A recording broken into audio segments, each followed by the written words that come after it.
Good evening, councillors, and welcome to this evening's council meeting. Now I would like to call upon my chaplain to lead us through a period of reflection.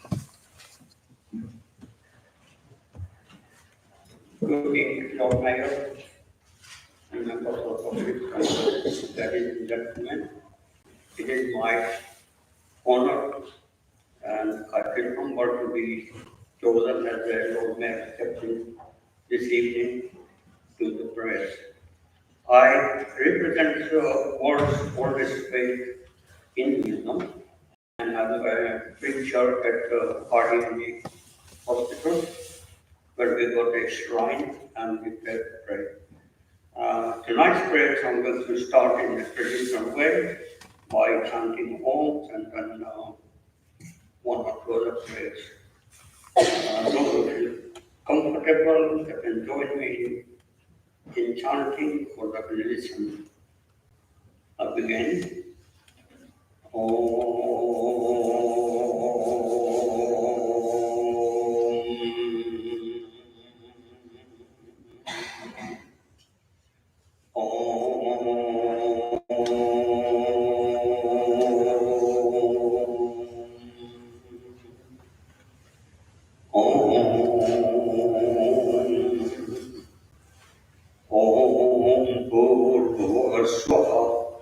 तत्सवितुर्वरेण्यं भर्गो देवस्य धीमहि धियो यो नः प्रचोदयात्.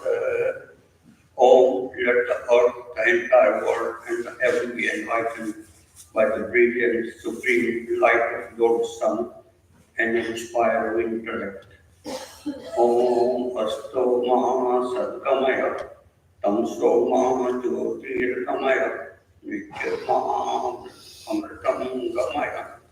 Om, lead us from falsity to the truth, from darkness to the light, from death to immortality.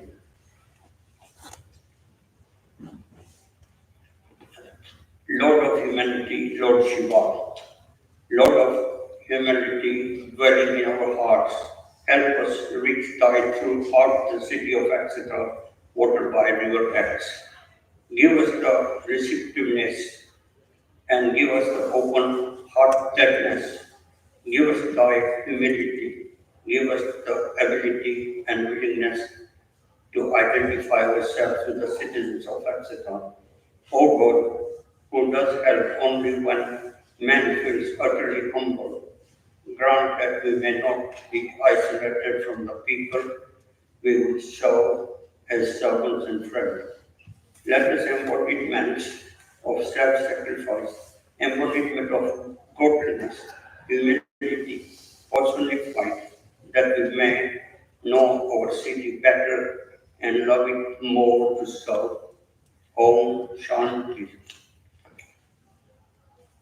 Now I'm going to do the peace prayers, which is again in Sanskrit and I'll translate it. Om Yo Shanti Antriksh Shanti Prithvi Shanti Aushadaya Shanti Vanaspataya Shanti Vishwadeva Shanti Brahma Shanti Sarve Shanti Shanti Reva Shanti Shama Shanti Revi. Om Shanti Shanti Shanti. May there be peace in the heaven. May there be peace in the sky. May there be peace on earth. May there be peace in the waters. May there be peace in the earth. May there be peace in all the vegetation. May there be peace in all the religions. May the entire universe, Brahma, all phenomena of past and present attain peace. May there be peace in all nations and all the people. In all, may that peace be real and everlasting peace in the whole world. Om, peace, peace, peace. You can do the reflection for a couple of minutes.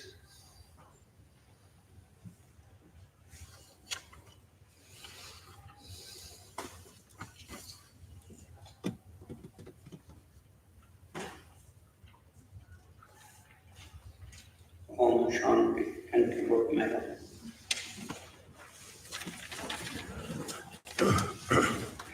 Thank you very much, Robbie. If I can just for a bit of clarification, my chaplaincy this year is the Royal Devon Exeter chaplaincy team.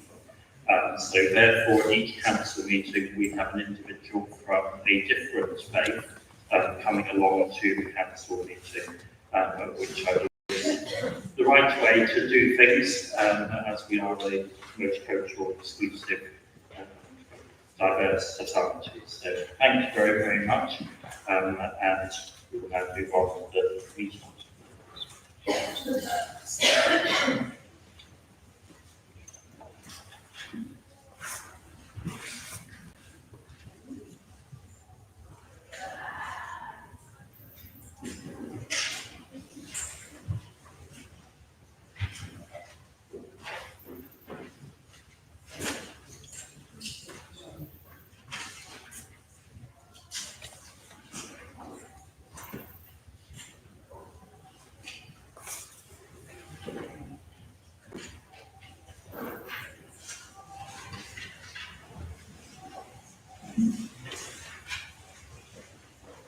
Okay, before we formally commence this evening's business, can I please remind all members of the following. Please remain focused on the topic being discussed during the debate and avoid repeating points which have already been made. Please avoid interrupting other councillors and respect the position of the Lord Mayor. During the debate, please indicate by show of hands, and I will then call you as appropriate. Please also remember questions and responses are given without debate. And please can members rise on any point of order which relates to an alleged breach of a standing order or statutory provision, and specify which standing order or statutory provision they consider has been broken. Any personal explanation by a member must be confined to some part of a former speech which appears to have been misunderstood in the debate. Thank you. At this time, I would like to invite Councillor Bialik, as leader of the council, to make a statement. Thank you, Lord Mayor. I agreed with the Lord Mayor some time ago that I would wish to make the following statement. Lord Mayor and colleagues, our thoughts continue to be with all those who are suffering as a result of the ongoing conflict in Palestine and Israel, and the many people in our city with connections to Israel and Palestine who have been watching the situation with horror and distress following the collapse of the recent truce. Our city is, and must continue to be, a safe, welcoming and diverse community of residents, visitors, students and workers. People of many different nationalities have grown up here and may have generations of Exeter-based family around them. We are proud of our diversity, and it's one of the many things that makes our city so special. As councillors, we are elected representatives of our wards and for the city as a whole. As such, we support individuals, families and communities wherever we can and in whichever way is the most appropriate to them and to our collective endeavour to keep Exeter a place for everyone to feel safe and supported. It is important to recognise that many people, including ourselves, will be wanting to express their feelings, but we must do this without causing harm or distress to others. These are incredibly challenging times, and we are all deeply affected by the brutality and suffering that we are witnessing. I'm sure you will all agree that it is vital that we continue to stand together to treat each other with respect and care and keep our city and community a safe and welcoming place for all, whilst hoping and perhaps praying for the fast and peaceful end to this conflict. Thank you.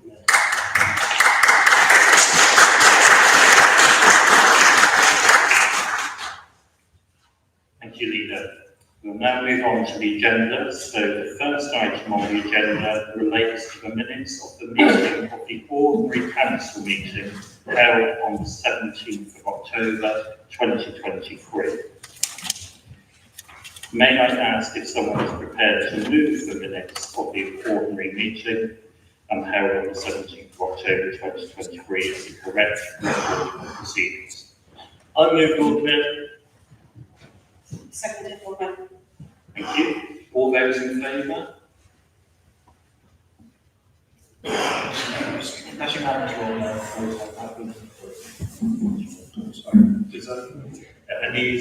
Anyone against? Any abstentions?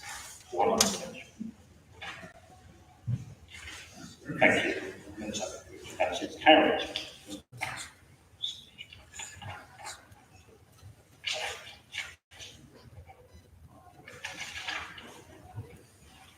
you. The next item on the agenda, number 2, is to advise you of some official communications. So I would like to talk about some of the 56 events that I have attended in the last 56 days. I attended 6 remembrance services during November, including the GWR Poppies for Paddington, the Armistice Day Service of Remembrance for Exeter Veterans at High Cemetery, the Exeter Chiefs and Exeter City Football Club's Remembrance Services, the Festival of Remembrance and Dedication of the Field of Remembrance at the Cathedral, and finally, on the 12th of November, I officiated over the city's remembrance, where we marked the 100th anniversary of the City Wall Memorial by decorating it with knitted poppies. I also attended both the Navratri and Diwali celebrations, where the Deputy Lord Mayor, not Deputy Lord Mayor, Deputy Leader, and I even had a dance on the dance floor. And I also attended a lovely function with the Hong Kongers only recently, where Councillor Marina, I believe, hasn't laughed so much for a long, long while. We also in this Guildhall hosted the 307 Squadron Polish flag raising ceremony on the 15th of November, where we had the Polish Consul General visit us from London. I was privileged to attend the personal wellbeing service and visit at the Exeter Prison on the 20th of November, which is an opportunity for prisoners due for release to meet partnership agencies to enable a smoother transition back to the community. I enjoyed very much a visit to the London Guildhall for the Rifles Biannual Military Awards, where I had the honour to meet the Duke of Gloucester and where Her Majesty Queen Camilla was also in attendance on the 30th of November. Getting into the Christmas spirit, I enjoyed my carol service at Exeter Cathedral on the 4th of December, where we had the Exeter Railway Band and Maynard Middle School Choir and Chamber perform. This year, we were joined by 70 students who did an amazing job. The service was attended by members of the public and various care homes from around the city. Yesterday, I had the honour of presenting Alderman Yolanda Henson with her scroll at her aldermanship ceremony. She will be the only person in our long city's history to have ever stood in all of the rows within the council that we can bestow. That includes the Mayor, Deputy Mayor, Lord Mayor, Deputy Lord Mayor, Freeman of the City, and now Honorary Alderman. So quite the feat. Finally, I would like to remind members of my coffee morning this Saturday in aid of force. This is Christmas with the Lord Mayor, so quite special. So you are all very welcome. And also, just to let members know and officers, there will be some refreshments after tonight's meeting in the Lord Mayor's parlour, which you're all welcome to come up. And I've even brought in some cake, which has been provided by my husband Ian, as it is our 15th wedding anniversary today.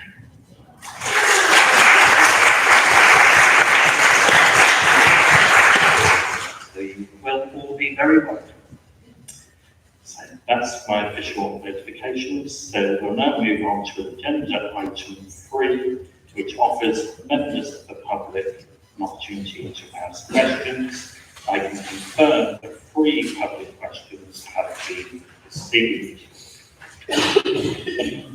So I would like to invite Mr. Ian Franklin to come forward first.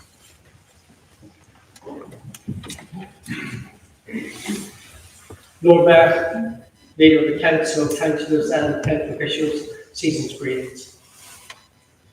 My question: 4 ECC councillors voted for and advocate the current LTN trial. Recent Freedom of Information requests indicate response times from some emergency service vehicles have lengthened when compared to July pre-LTN. Does Council share my concern with this, and what steps can they take to monitor this and keep Exeter citizens safe?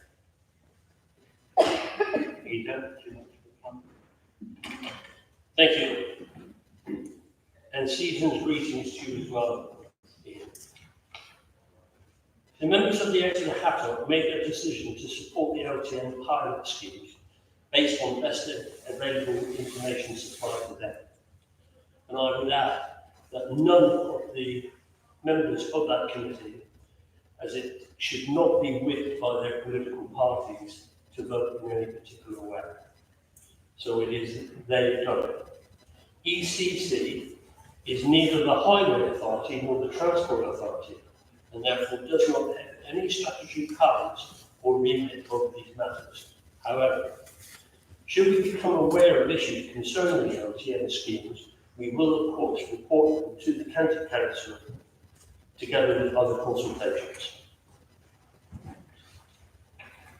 Yeah, you do have the opportunity for a supplementary that relates to the response you've been given.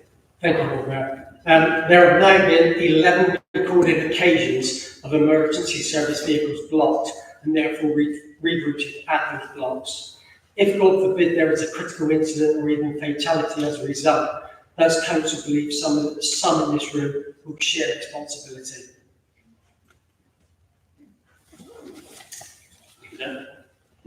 That was another question, of course, but no, I don't share that, to be quite honest, Ian. And it would be wrong to try to lay that sort of blame on members of the council. They've got a duty, they've carried out their duty, as I said in the answer, Lord Mayor. They are not whipped by any political party. I assume they've looked at the evidence, they've made their decision. We are now in a consultation period, and we wait that. What I would regard, Lord Mayor, a little bit off, just like a supplementary, what we did witness at the last HATOC meeting was a change in view of it, and I welcome further changes, which I hope will come from the consultation in due course. Thank you, Lord Mayor. Thank you. Thank you, Leader. Thank you, Ian. Move on to the next question from Mr. James Barnard.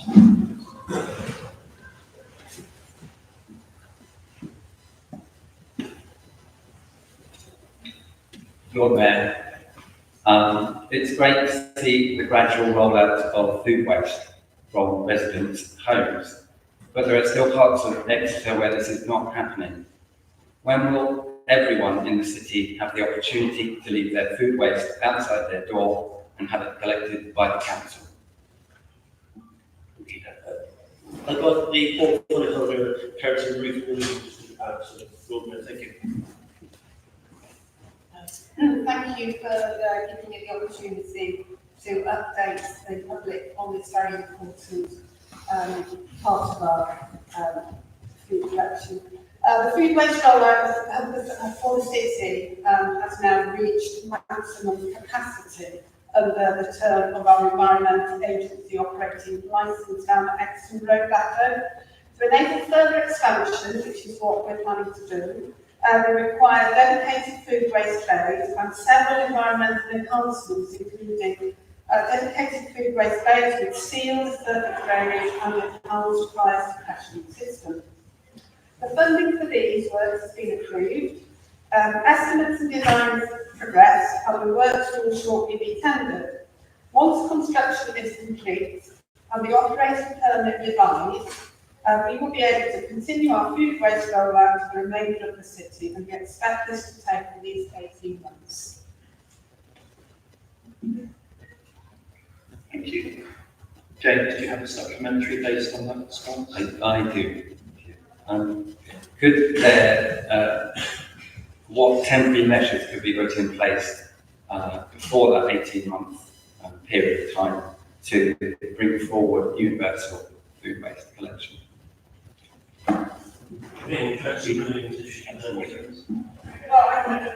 What we have done is we've looked to see if we can squeeze a little bit more out of the system, and I'm very pleased to say that the team have actually logged out a further 600, and it's happening this week. And so we've absolutely maximised our efficiency, and I have to thank the team for doing that.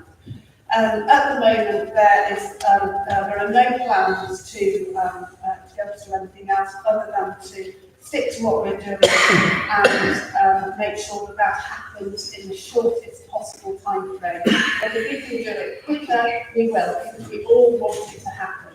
I don't have food waste in my home, it's just around the corner.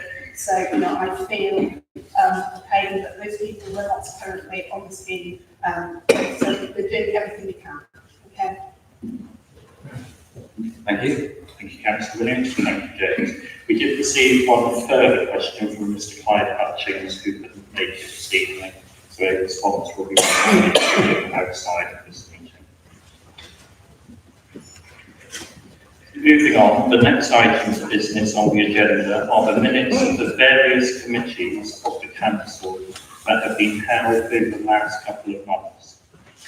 Can I please remind all members that the relevant chair will present the minutes of their meeting en bloc, and then ask if members have any questions to raise only in relation to matters in the minutes which have been reserved. Please could members also refer to the minute item for other members' benefit. In respect of any recommendations, there will be the opportunity for a debate on those matters. If not, I will move on to the next chair to do the same.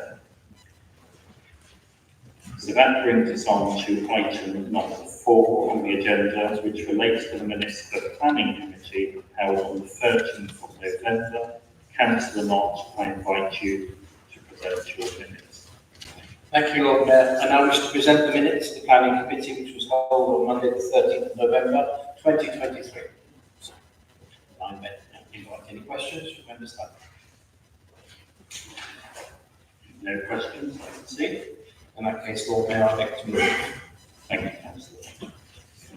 Moving on to item 5, which brings us to the minutes of the Strategic Scrutiny Committee held on the 16th of November. Councillor Atkinson, I invite you to present your minutes. Thank you. I'd like to move the minutes of the meeting of the 16th of November, and I'd like to draw people's attention to the first minute, in which there was a discussion about the accuracy of the previous meeting's minute. And I'm now pleased to say that that minute was agreed and that consensus has now been achieved in the way forward as to monitoring external agencies. So, thank you. Any members have any questions on those minutes? Councillor Moore.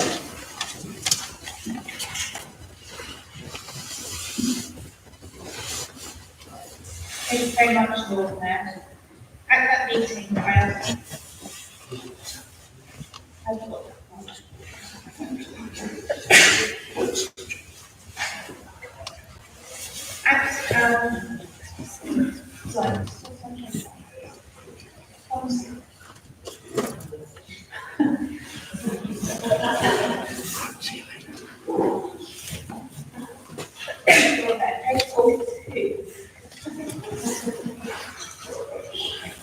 Okay, so at the meeting, please kindly reply to my question about the Southgate development.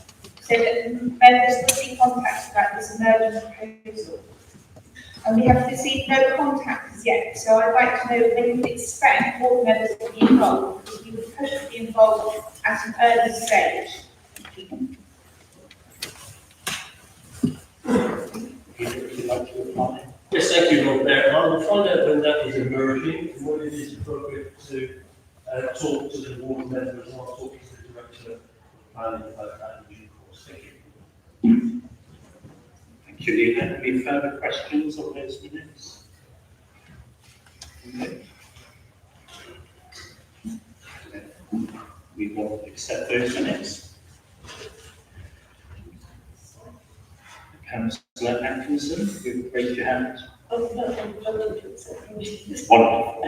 Thank you. So we move on now to item 6, which relates to the minutes of the Strata Joint Executive Committee held on the 5th of October. Councillor Bialik, I invite Thank you. you, Lord Mayor. I'd like to move the minutes of the Strata Joint Executive held on Thursday, the 5th of October, and happy to take any questions or comments on the minutes. Thank you, Lord Mayor. Can I see any questions? No?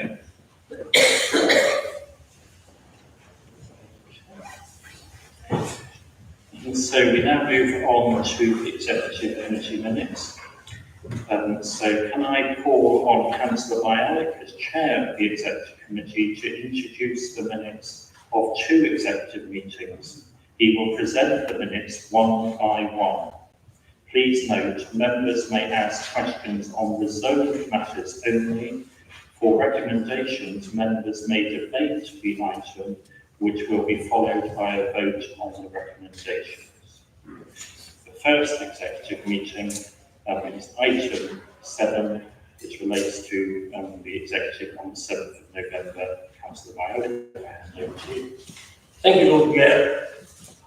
Minute 100, minute 101, minute 102, minute 103, digital customer strategy. And here, Lord Mayor, there are 2 recommendations which I move. Thank you, Lord Mayor. Can I second that? second. Thank you.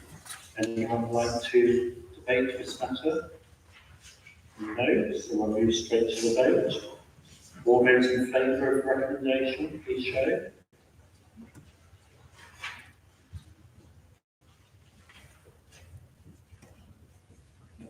Unanimous, Lord Mayor, so that has been carried. Yes. Item 104, Lord Mayor, annual scrutiny report 22-23, and there's 1 recommendation that we approve the report for that period. I formally move, Lord Mayor. I'll second it again. Thank you. To debate this item, no, let's move straight to the vote then. All those in favour?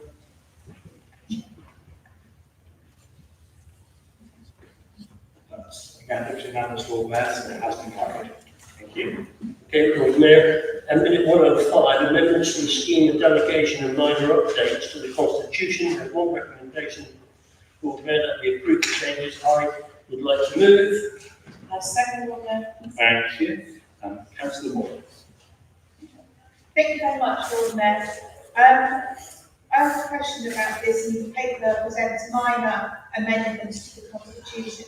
However, in the forward plan, there is potential paper about amending the Constitution, and we will be consulting fully with the other parties on the council before this paper is brought to the executive. There are a number of significant issues which have been raised at the Governance Review Board a number of times, which remain outstanding. Do we have anyone else that wishes to speak on this item? No. Leader, would you like to respond? I will respond, yes, Lord Mayor. Thank you for that. I've given a commitment to the opposition leaders that I would sit down with them at my regular meetings with them and discuss any major changes. And that, Lord Mayor, I see no reason to change that commitment, like many other commitments later on. You can see that I've kept it. And finally, I would add that the Governance Review Board in that last meeting will be subject to a vote paper that will be coming, and that will be fully debated and available for everybody to see, and to actually apply or something. But if not, I'll be able to do that. So the answer is 2 yeses. Okay, we'll move to the vote on the recommendations. Those in favour? That's unanimous, Lord Mayor. That has been carried. Leader, look, carry on. 106, request to repatriate the sacred bundle to the Mohika's ceremonial headdress to the Blackfoot Siskiyou, Alberta, Canada. This is a resolved matter, Lord Mayor, but I think just a comment, it is a very important thing that we are doing at the City Council. And so therefore, it's a resolved matter and no any questions.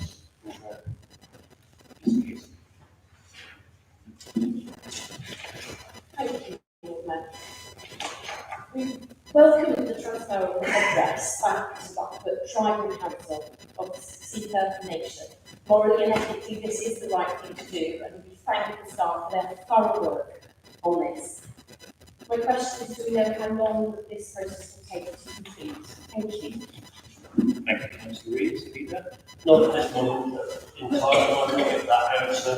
Like a lot of these things, Lord Mayor, it does take time, but we are fully committed to repatriate. Yeah, these are my minutes.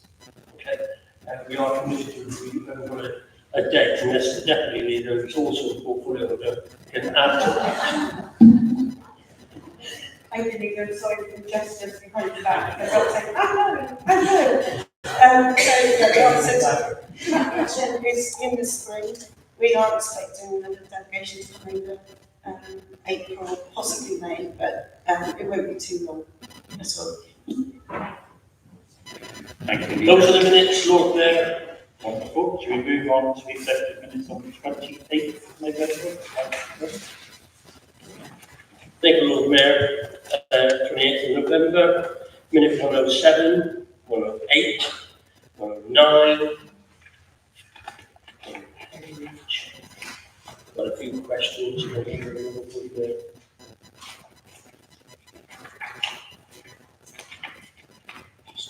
Yeah, I know, they're just stuck. And 110, Development Land Proposal Programme, Lord Mayor. And here you can see that the executive decided to revise the officer recommendations in the report of the executive committee, and I formally move those amendments, which are as follows. The disposal of land at Mary Archer Street car park, as shown on the site boundary plans in Appendix 1, the multi-storey car park site for co-living, and the service car park for residential use. 2.2, the disposal of land at Clifton Hill, as shown on the site boundary plans in Appendix 2, for the use of residential homes on the existing site, shaded blue, retaining the green shaded area for existing use of open space, and retaining the yellow and purple shaded areas for their existing uses. Lord Mayor, the other recommendations with regards to 3 and 4 remain the same as page 93. I give a second round and then move forward. Seconder? Thank you. Thank you. Thank you, Lord Mayor. In moving these recommendations, which are very important, this was the subject of a great deal of discussion amongst my executive and with a lot of people prior to the meeting, Lord Mayor. And I would add that we did consider this all going into part 2, because there was a lot of commercially sensitive information that all the councillors have seen. But I was very keen, Lord Mayor, but the main principal issues on the directions of these sites, because there was a lot of public interest, and I felt it wasn't appropriate to go into closed doors to have that discussion. And so we made it clear as an executive committee what we wanted to do with those sites. So we have decided not to pursue the officer's recommendations based upon all the advice that they gave us for purpose-built student accommodation. We made a choice based upon the information that may have given to us and the financial information, because we had to identify the debt with assets. Well, there, we have done that, and we did have a discussion with the members in part 2 of that meeting to fully explain how we were doing that. And for the public who are here listening, why we can't do that in public? Because we are basically opening our book to every other developer and party in the country who may want to partner or work with us, so they would know. And so, this squeeze could be on us. We have to keep that information confidential at this stage, but of course, at the appropriate time, Lord Mayor, it will all be made public. So the decision, what we done, Lord Mayor, was to commit to Clifton Hill for residential use on the existing site. We committed to retain the open space behind the former leisure centre and also the golf range site and also the ski slope site, which we are not proposing any development going forward with that. That is subject to leases with the property services within the council, and we're not affecting any of that.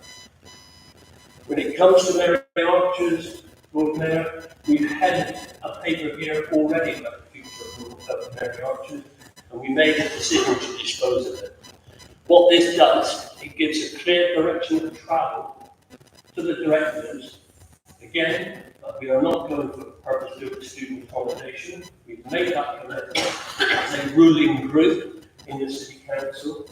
We are standing by that commitment, but we have looked at the figures, and if we were to bring it forward for co-living and residential, whatever that mix is, Lord Mayor, it will give us the money if we can identify the debt at this stage.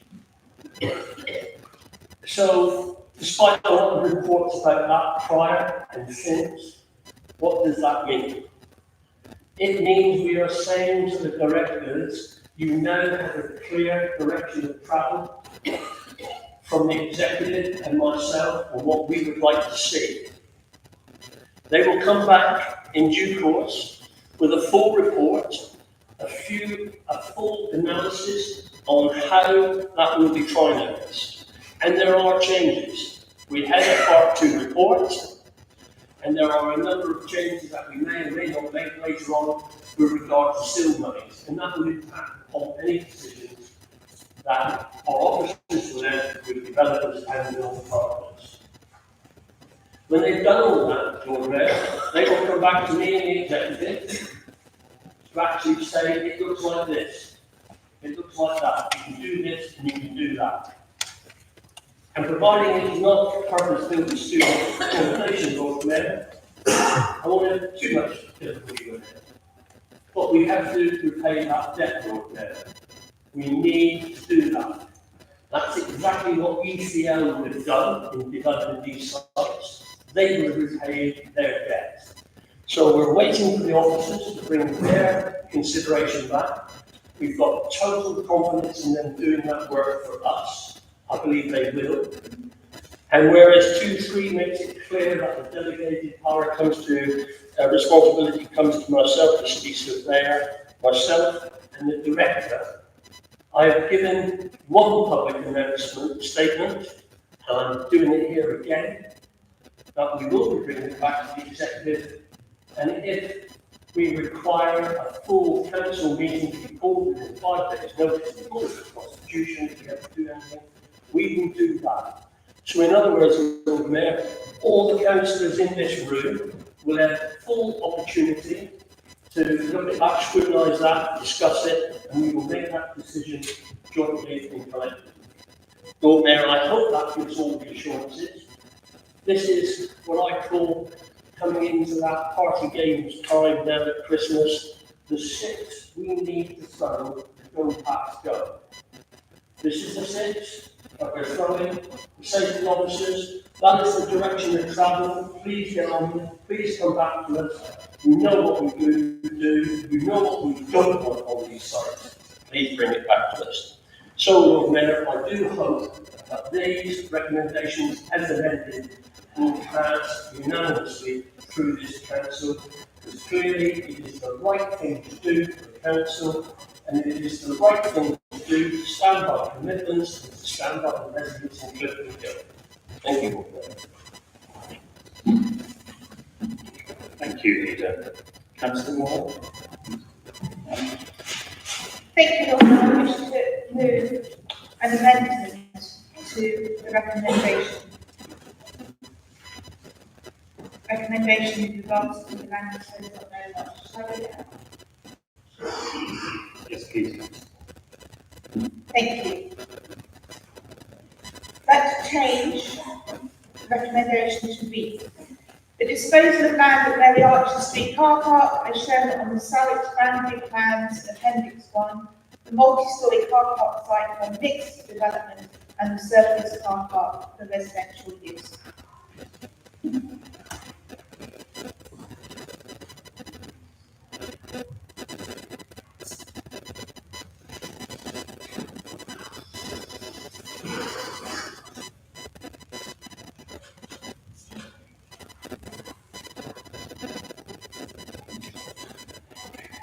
Just having a little bit of a debate up here, sorry, Councillor Moore.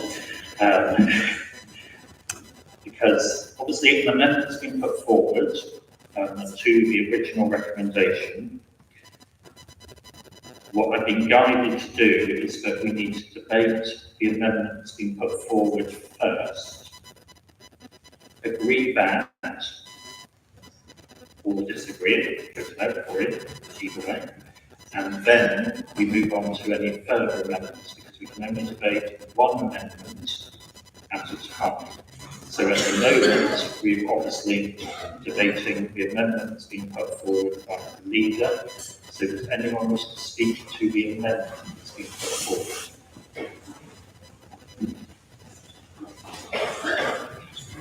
Councillor Wright, in a second. Of course you can. So, Lord Mayor, are you saying,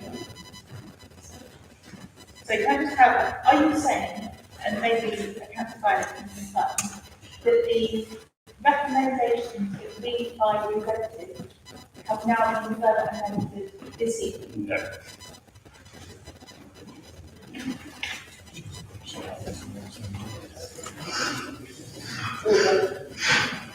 Lord Mayor, can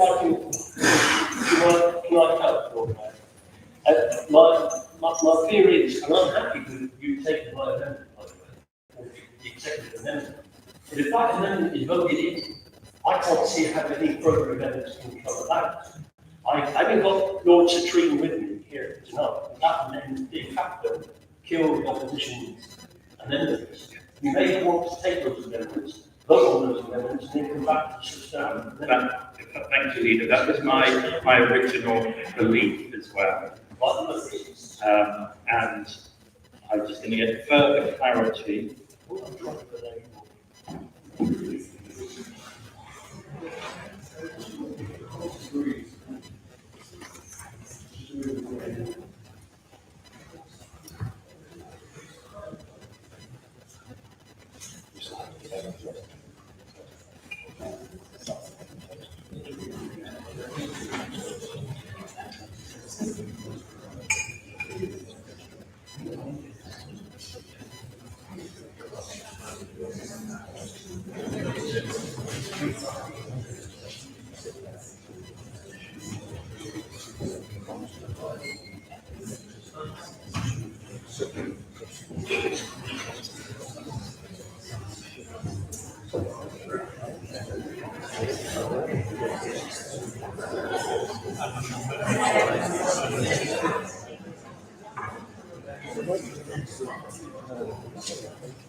Just to explain things. So because there was an officer recommendation to the executive, which was amended at the executive meeting, that was contrary to the officer recommendation, it has to be a council decision to amend that. So hence why it has to be voted here first, then it becomes the substantive recommendation, and then further amendments can come in at that stage to that amendment. Does that now make sense? Okay. So therefore, Councillor Wright, do you wish to speak on the amendment? I was just second the proposal of the amendment. Thank you. And would anyone like to speak on the amendment, Councillor Dissart? Thank you, Lord Mayor. Thank you for unravelling that one. That's a new one to me. Thank you, first of all, to the officers for bringing forward the report and for all the work that's gone into that. Not an easy one, it's complex stuff. And thank you for the ongoing work that I know will be will continue, as the leader has mentioned. I'm sure this needs to come back. It will. But let me first of all welcome the amended motion. I support the amendments as presented at executive and brought forward here as the substantial amending recommendation this evening. It's been a worrying time, I'm sure, for residents of Newtown in terms of the future of Clifton Hill. It's something we didn't want to see come up again, as causing the same anxiety as it had done previously. And I also want to pay tribute and thanks to the Safe Green Space campaign in Newtown, who once again come to the fore and express their concerns and raise questions quite rightly at executive committee, which I also spoke out. I won't repeat everything I've said again there this evening, but I want to welcome this recommendation because it's vitally important that this council balances its decision making. I understand fully the need to ensure that receipts from the sale of assets are maximised. We must do that. We're under enormous pressure financially, as all local authorities are. We've faced swinging cuts for 13 years from government. This is a very, very difficult time and an enormous pressure. We're doing all we can to protect residents from the front line of those. So I understand the pressures involved, and it would be an easy business decision, if you like, to sell the entire site. It would be an easy business decision to sell the entire site for student accommodation. But that is an ongoing pledge from this leading group on the council, that we don't sell our own sites for student development. And quite rightly so. I'm pleased that we will continue to keep that promise. So going back to this idea of balance, what we will have is housing on the site that was already approved for consent, planning consent. Well, that will come forward again, and that will be restricted to the site, the footprint of the old leisure centre in the car park itself. It will protect the green space, which is important public amenity in the area, providing a different kind of green space to Belmont Park opposite, and also to the two sites currently occupied by the golf driving range and ski slope. Again, very important supporting communities. This goes to the health and well-being of the local community, one of the most deprived in the city in Newtown. So that's to be welcomed. That's the balancing act. I think we've got that right. So on that basis, I will be supporting wholeheartedly this recommendation this evening. Thank you. Councillor Fulton. Thank you, Lord Mayor. Just a brief contribution. I am sympathetic to the direction of travel of the amendment. As far as the tone was, in terms of reference to the officer's recommendation, the officers, as I understand it, don't have any discretion in the matter. They've got to work out what the best consideration is for the council. So it's absolutely our prerogative as members to go in a different direction, and then you throw that back to the officers to try and make some sense of it and make it work, which is the issue. I just think there needs to be clarity about the officer's position on this. Is that I don't think they're necessarily going to make a value judgment about what the right and wrong thing to go on the site is. They're just presenting what is in their absolute sense. going to generate the most revenue for the city and our starting point. And I would just take issue slightly with the previous speaker in terms of the origins of our pressures, because the pressures come from all angles, and government funding is definitely a significant part of that. But I would maintain that previous capital decisions made by this council are also contributing to that overall pressure situation that's put us in the place we are. Thank you, Lord Mayor. Councillor Moore, you indicated you wish to speak. Councillor Moore, would you like to speak or represent? So, Lord, I was going to ask if I could No, because at the moment we have an amendment that's forward, so we have to debate that amendment, then vote on that amendment. If it's carried, it becomes a substantive motion. If it's not carried, we revert back. Okay, does that make sense? So, Councillor Pearce indicated. Thank you, Lord Mayor. I just want to make a brief contribution. I fully support the amendments that came from the Executive Committee. I think it's entirely appropriate and correct that we're making these decisions based on the vision for the future of our city that has been backed repeatedly by the residents who live here. There's a majority of Labour councillors in this room. We have stood through the last, I can't remember how many elections now, but many elections on the platform that we will not build purpose-built student accommodation on any land we own. We're going to stick to that commitment. What we're going to do is we're going to deliver homes for residents in this city.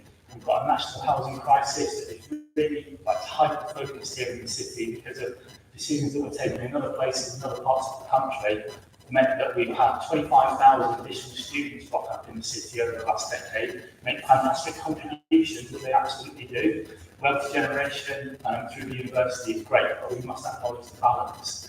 The flip side to that coin is that we have not had an increase of 25,000 bed spaces in the city, so that's put huge pressures on the existing housing stock, and it's put prices up for local residents and for students. So our priority as a council, that we've stated many times and we've stood for election on that platform, is to deliver homes for local people first, and then look at developing purpose-built student accommodation from the private sector, on campus ideally, or in other areas that are very close to it, so they're sustainable from a travel point of view. The only thing that's changing that Clifton Hill and Mary Archer Street car park is the vehicle for that development. At the end of it, we fast forward 18-24 months, there will be homes there will be residents of Exeter living in them. It's just that it won't be Exeter City Living who's building them anymore, it will be somebody else. So, yeah, I completely support them. Back the recommendations I had everybody in the room to as well. Because I say again, that's what we're focused on, is delivering homes for local people, and that's what we're going to do.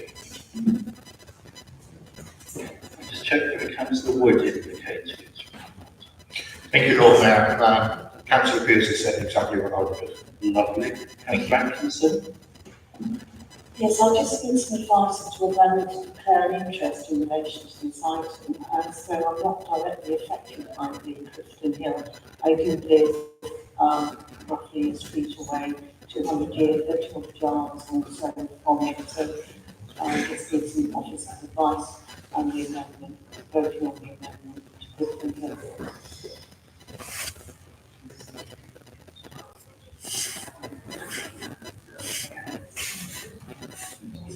I can vote on Mary Archer's, not directly affected by that. But it's the same, it's all enclosed in the same accommodation. So, great. Just wait for Councillor Atkinson to leave.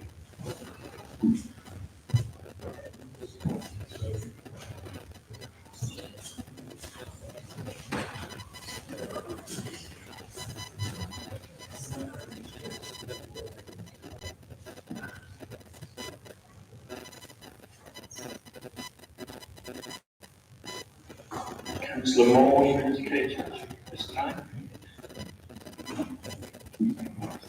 Thank you very much, Lord Mayor. I expect to be speaking about Mary Archer's in more detail in a minute. However, we know that Mary Archer's Street car park was looked at by assisted living and possibility for a mixed development there. And I think it's important that we don't place very narrow restrictions such as co-living on that site. We don't know what their work achieved, we haven't been told how much was paid by the council for that work. In this area of the city, just behind here, which has a lot of problems, we need to have a mixed development. Having an unrestricted disposal or fewer limitations means that actually that is a possibility that we can have a more mixed development. So I am quite concerned that the changes are not going to be best for our communities. Councillor Kitchen. Thank you, Lord Mayor. I just want to respond to the portfolio for housing and just remind them that the council have not delivered housing on the site. And that is the matter in hand. We're now in a position where, to cover debt of several millions, I believe, we are selling 2 sites for which we were not what we will receive. And the issue to get or achieve attract a developer to Clifton Hill, having failed to do so twice before, is how will that deal be sweetened? How will an investor or developer be attracted to that site, given the previous history of that site? So I would like to draw that to the attention, and perhaps the council leader may answer to that. Any other contributions? I'll hand over to Lee to respond to the points that have been made. Yeah, thank you. Councillor Flynn, I'm not sure it was what you were intending to say, but I can assure you the amendment put forward by the executive was no criticism of the officers at all into, and I can say I've got absolute trust, and that's based upon my working with the directors over the years, that they will bring forward their honest view on what can and can't be done on the site, and I'm waiting for that. Councillor Moore, I know what you're saying, your concerns, I don't share them.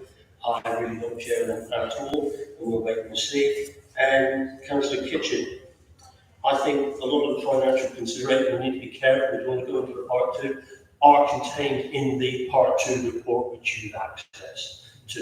So if you get a spare moment, go and read it, and it will tell you much of that. There's some very interesting data in there that you need to read.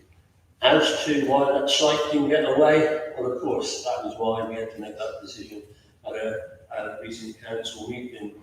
I think we've got to go out, we've got to look at the market, it may look a bit, I don't know.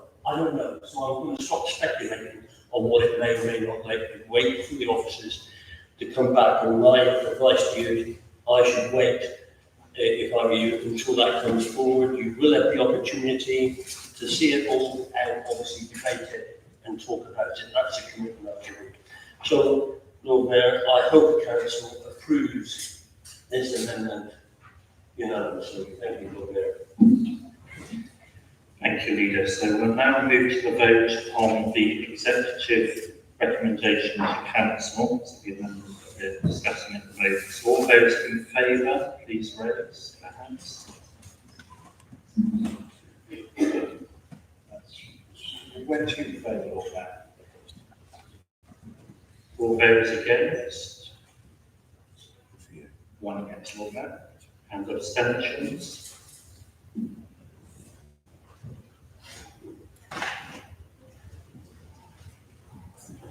That's 12 abstentions, Lord Mayor. Thank you. So that's carried. So now we will move to a further debate on any amendments that may come forward, which I suspect Councillor Moore. Do I need to formally move the substantive motion, which I will move forward? Yes. Second. I seconded the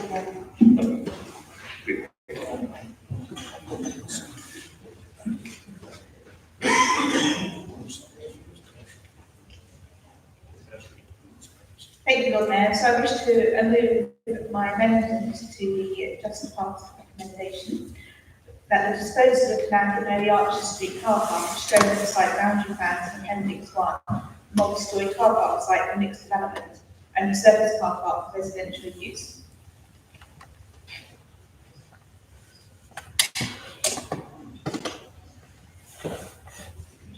And do you have a seconder to that? Second, Lord Mayor. Thank you. Would you like to? Thank you very much. I do welcome the point about the currently flat car park area to be earmarked for residential development. I don't know what that will look like, and it may prove to be complex given the archaeology that's understood to be there. But it is welcome. And I'm afraid identically, I'm here not just citing my concerns about the area, but the concerns of the community that I'm here to serve. Mary Archer's site is in a difficult area for the city centre, and we need to bring forward a mixed development that can help create a cohesive community and change and improve the dynamic in this area. So yes, you have been very clear, Leader, that you don't plan to allow purpose-built student accommodation on council-owned sites. However, your commitment also seems to be to ensure as much co-living on council-owned sites. This is happening in Salaman Street, between now here, 186 unit co-living development coming through the planning system. And here you now can disclose from Mary Archers. And given that the board should only at third school, and the planning system seems to be full of co-living applications, I'm fearful that the residents and the future residents of Exeter do not share your enthusiasm. Maybe they just can't afford it. And I just want to head off at the pass any objections about purpose-built student accommodation. Later on this agenda, we will be looking at the changed community infrastructure rates. And these developers who've built luxury student accommodation and have been fleecing students, really, to be honest, that rate is going to be changed. And they're going to be paying their fair share, I hope, for the amenity that they will be needing for dense population buildings. So, to be honest, I think that is going to change the viability of many sites for PBSA in the future, and it will probably affect the valuation of this site. We really don't, as you've already said, know how the market will respond. But we need to give officers a direction of travel which gives them flexibility.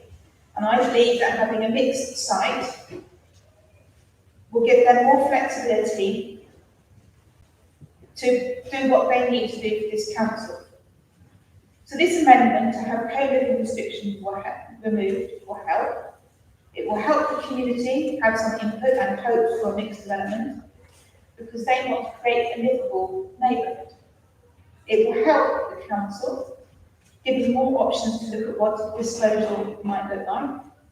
And last but not least, it will help the council out of the financial situation it is now in.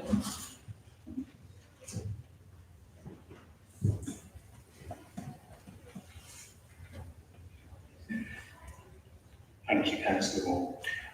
Before we move on, can I please remind members to direct comments towards the Lord Mayor, please, in future, just so that the debate is a little bit more civil rather than directing at individuals. That would be really helpful. Thank you.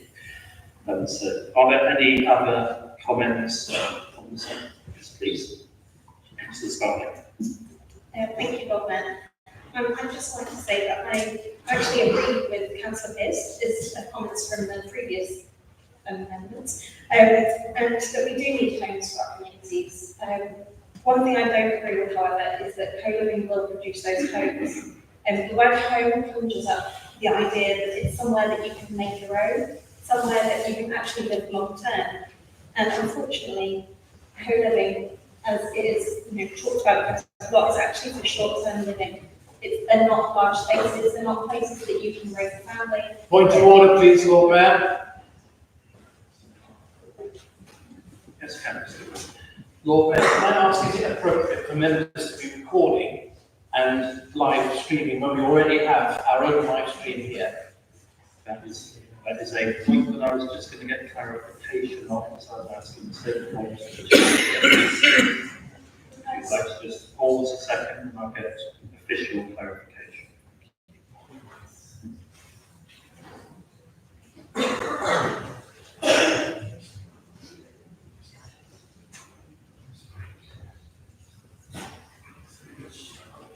We're just double checking.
Thank you, Councillor Knott, for raising the point. We've now looked at the standing orders. There is nothing within the standing orders that prohibits. However, having said that, there is also the point of respect to the chair and respect to other councillors, which personally I'm not comfortable with recording, particularly from this bench. So I'm not personally happy, but there's nothing we can do instead.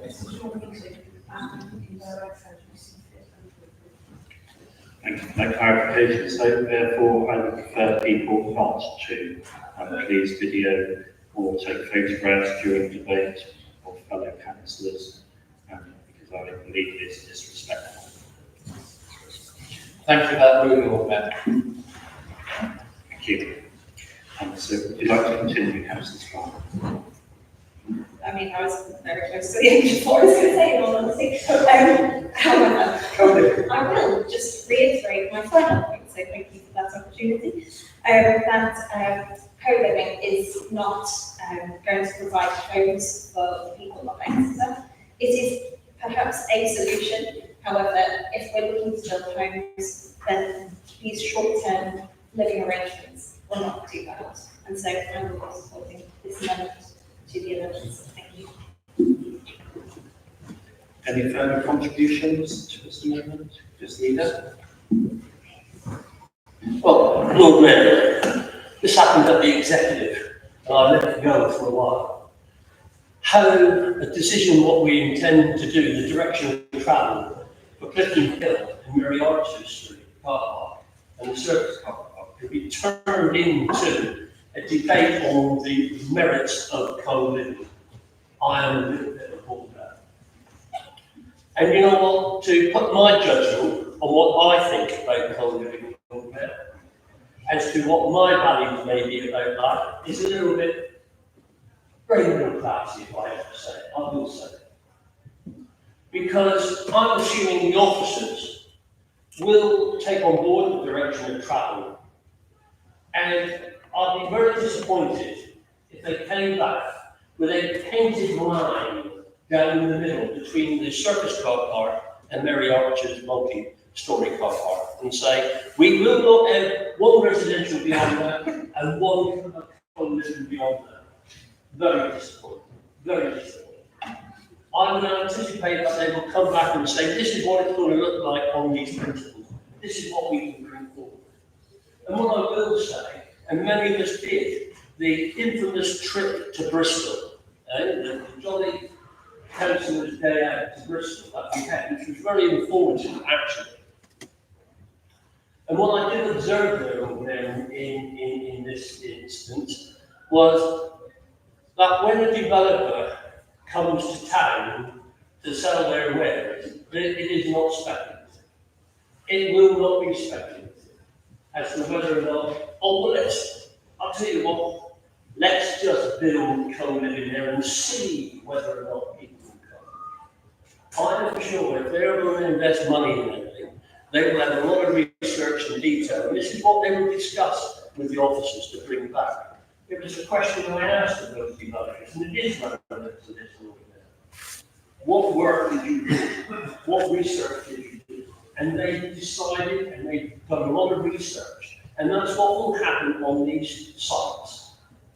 And so if it can't come forward, if people don't want to live in there, if they haven't got the people to live in here, if we're not wanting to keep our people in Exeter here for that length of time, they will come back and they will tell us. And all will be revealed in a report that the officers will bring in, the executive, and then to council. And look, it makes perfect sense what we do. And, you know, we're being accused of making it narrow, but I could say the same about that recommendation. That is equally as narrow. So why don't we just, they've heard what we've said in the debate. They've heard what we've said here tonight. Why don't we just let the officers go and do their job? The job that we've asked them to do, that I'm confident that they will do very well and they will bring back. And if it don't work, they will tell me and the executive that it can't be this, it needs to look like that. If it's not viable, they will tell us it's not viable. We've had these discussions. We may interrogate those recommendations, but we will look there. It will come back to the executive and it will come back to this council. So, you know, please stop rubbishing co-living. There's a lot of people out there who would give an arm to have their own accommodation of whatever size, for whatever period. Let's not just regulate homes in Exeter on our perception of what we think it should be. Let's see what the market testing is. Let's see what people want. And I would remind you that nobody at present, well, maybe, there's nobody living there at the moment. There are people who want these homes in Exeter, and if we've got it wrong, the directors will tell us, and then we'll have a different direction if that is the case. And so that is why I'm not recommending that we support this particular amendment. Thank you. Thank you, Leader. I don't see any other hands wishing to speak on this amendment. Councillor Moore, would you like to respond to the points that have been made?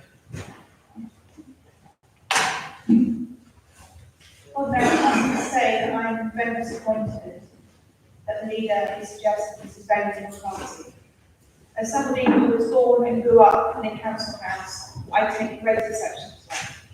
Particularly because ruling that this should be co-living and potentially then having to argue the council should defend that position would mean ruling out opportunities for affordable and social housing.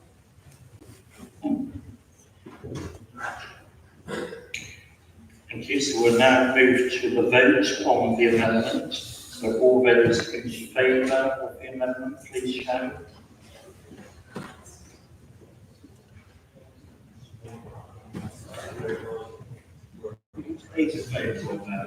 All those against the amendment?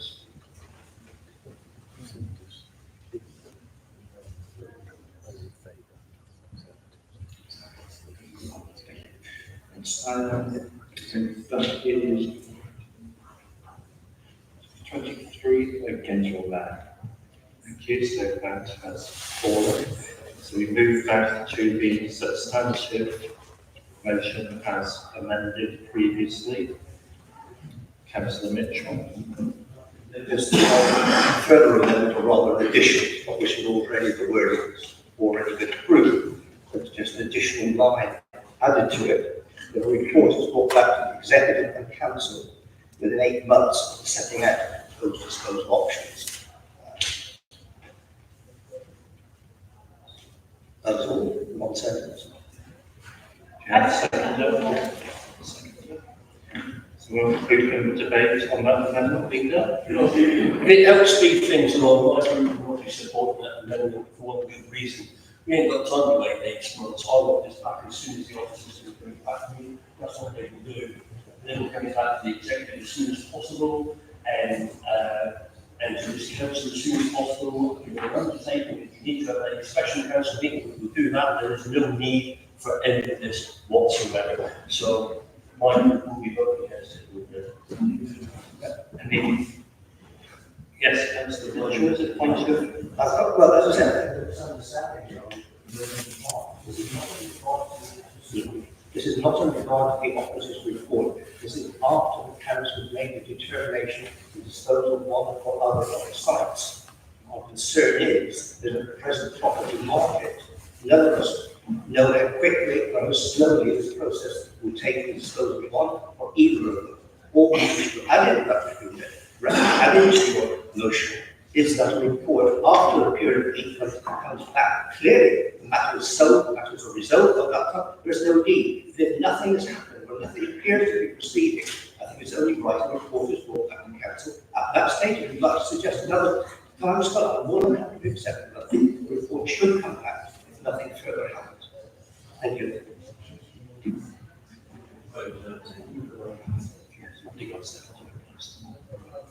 Okay, so shall we move to the vote on that amendment? All those in favour, please show. That's 8 those favour on that. All those against?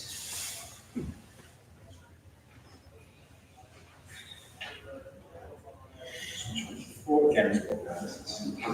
That's clearly fallen as well. So we move on to the substantive motion again. Would anyone else like to speak on the substantive motion? No hands, so we'll move straight to the vote on that. All those in favour, please show.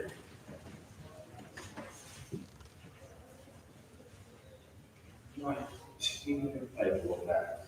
All those against? None against all that. Abstentions? 12 abstentions. That's carried. So leader, if you'd like to continue the executive minutes. Thank you, Lord Mayor. 111 is the proposed withdrawal and dissolution of the Heart of the South West Club Committee. I'll move the recommendation, Lord Mayor. A second, Lord Mayor. Thank you, Councillor Wright. Anyone wish to speak on this item? No, so let's move to the vote. All those in favour, please show. That's unanimous, Lord Mayor. You, leader, would you like to? Thank you, Lord Mayor. We've got 112, which is members' allowances 24-25. There are 8 recommendations here, Lord Mayor, and I believe we have Derek Phillips here who would like to speak to us because it is an independent panel. Thank you, leader, and welcome, Derek. I'll let you introduce yourself and then please do speak to us.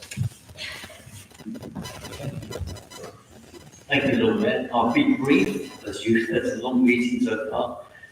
Firstly, on behalf of the panel, can I thank those members who completed the questionnaire, and in particular the group leaders who also went through a long Zoom interviews with the panel. Thank you for your time on that side.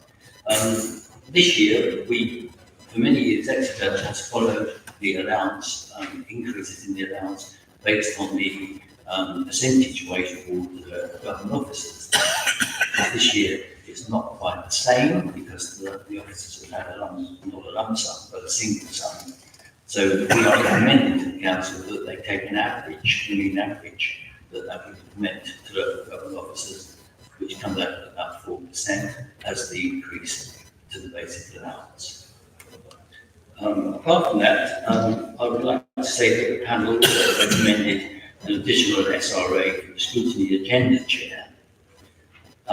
We found it difficult to gauge the level of work and responsibility for this post, so we recommend to the council they review this in 12 months' time and make sure that we've got it at the right level.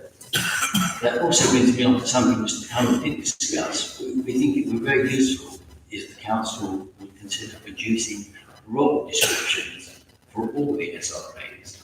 We think that would help any new appointments of councillors and also help the panel in being able to decide what the responsibility level is and the amount of work involved.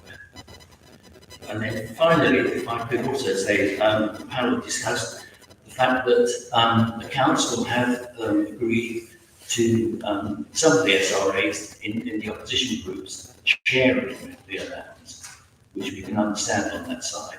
But we just draw attention to the council that at the moment the minimum level for a group is 2. And we wonder whether you should consider whether that would be suitable if they decided to share the allowance, whether that would be undermining the whole principle of SRAs. Thank you.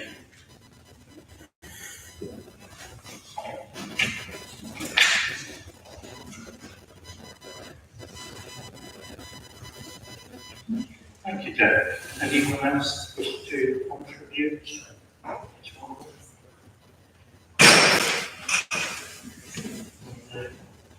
Just go there in summing up to it. I mean, we do follow the advice of the independent panel, and we can take on board those things, we learn those discussions on this and discuss it, because all leaders about these things, and obviously make sure that their proposals are fully implemented. And I'd like to thank Derek and the independent panel for taking the time to do this job. And I can remember some people on the independent panel in the year 2000. Thank you, Lord Mayor. I move them. Thank you, Leader. Just like to clarify something that Derek did say. So I believe you used the word average instead of based on the median percentage increase. Did you mean median instead of average? That's fine. Thank you. Just for clarification before we move to So all those in favour, please show. That's unanimous, Lord Mayor. Carried. Thank you, Lord Mayor. 113, overview of general fund revenue budget 23-24, the second quarter, and here are 5 recommendations which I was so moved. Thank you, Lord Councillor Moore. Thank you very much. In Appendix 5, in relation to the general budget, it just shows the impact of how £1 million worth of cuts being implemented this year. So I'd like to know, given the executive adopted a commercial income strategy, which hasn't yet delivered to the expectations that we set out. So, if we look at the rest of the report, all those areas with income generation opportunities are flagged as red on the financial list. So I'd like to know what approach you intend to take to develop income generation for the council so that the impact of these cuts during this year and the medium term can be reduced. Any further contributions? Leader, would you like to respond? Yes, thank you, Lord Mayor. Well, we'll take that away. That's the best I can do with that. Obviously, talking to the officers, and we'll make sure that council all gets an answer to that, and we can involve what's flagged and not flagged. We will get a response back. It's very difficult to off the cuff do that here this evening, but we will do it. It is an interesting thing. I mean, the good news is we will be having discussions in January with all the parties, all the councillors, to discuss with you the problems that we have going forward next year, which I know we will all be part of. And so that will be our focus for that, and we'll try to get that. Thank you, Lord Mayor. Thank you, Leader. So we'll move to the vote. All those in favour, please show.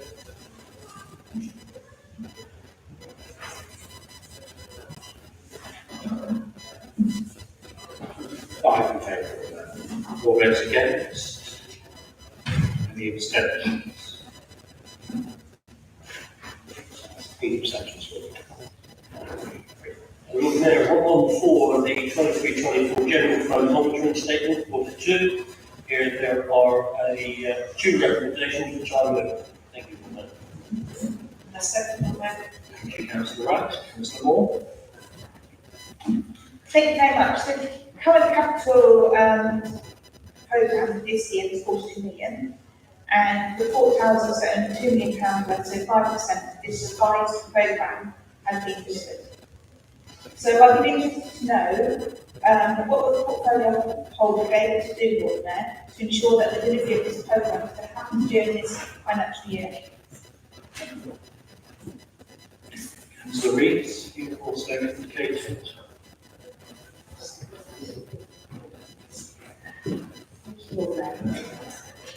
Just following on, as a result of this delay, I completely appreciate the challenges of getting a tender in a timely way and in budget. It is challenging, but as a result of this delay, and probably the work is prioritised based on health and safety, that states that, doesn't it? How many risks to the public or council services have been identified? Bearing in mind as only 5% of the plan works have been carried out so far. Thank you. Thank you. Any other contributions? Lee, would you like to respond to two slides? Thank you, Lord Mayor. Of course, Dave Hodgson, the 151 Finance Director, gave us a full detailed report. We reported on this at the Executive Committee meeting. And 42 million, we've only got 2 million away, and I think he explained why we've got only 2 million away. There's a number of reasons: the economy, the amount of borrowing required if necessary, and the fact that some of the work is trying to get away. So all those answers are there, and it may be worth looking again at the recording of the executive when we discuss that. And once again, I feel sure, again, all that will come up when we start having more discussion of how you bring that forward, and really will be looking for imaginative ways of bringing that forward, if we can. And as for the plan works, that's also the same. But we have to do the health and safety stuff. It's about the money, I'm afraid, and that's what we've got to look. I'll take the advice. That was the advice given, that was the report, those are the recommendations. Again, I hope they are acceptable. Leader, we'll move to the vote. All those in favour, please show.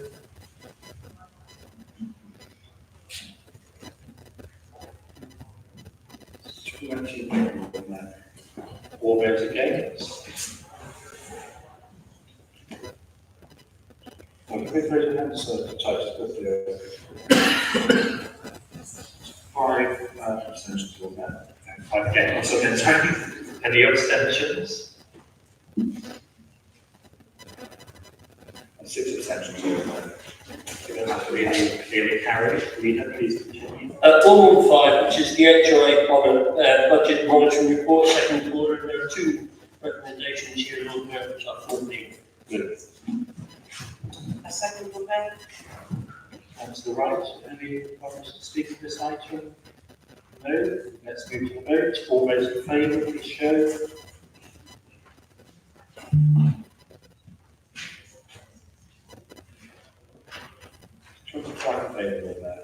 Those against? And any abstentions?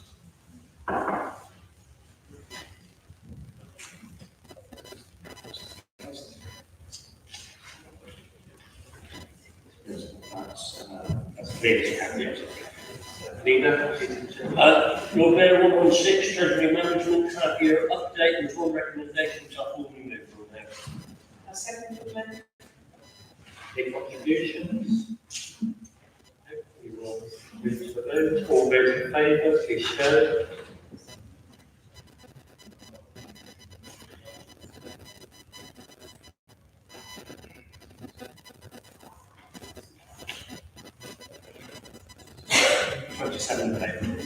Anyone against? Any abstentions? 2 abstentions will that. Really carried. Leader, please continue. 117, review of corporate register. Lord Mayor, this is the result of that. Any questions or discussion? Yes, Councillor.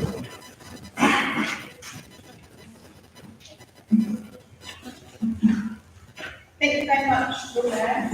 As executive, I'm trying to know what was recording. I asked about how confident the executive were that they're acting on climate emergency in the city. And keep on shoving this piece of paper and just what the answer to the question.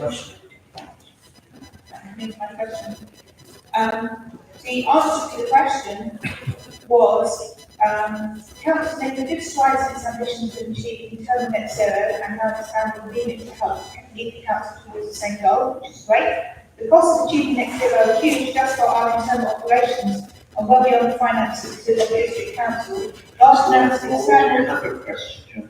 the point is, people haven't seen the answers to these questions for the right in the minute. The point is that it points to the fact that large funding will be required, but unfortunately, it doesn't actually answer my question about how comfortable we are in making progress in addressing net zero across the city. I want to give due respect to the answers that have been given, but I've only just seen them 2 seconds before the meeting.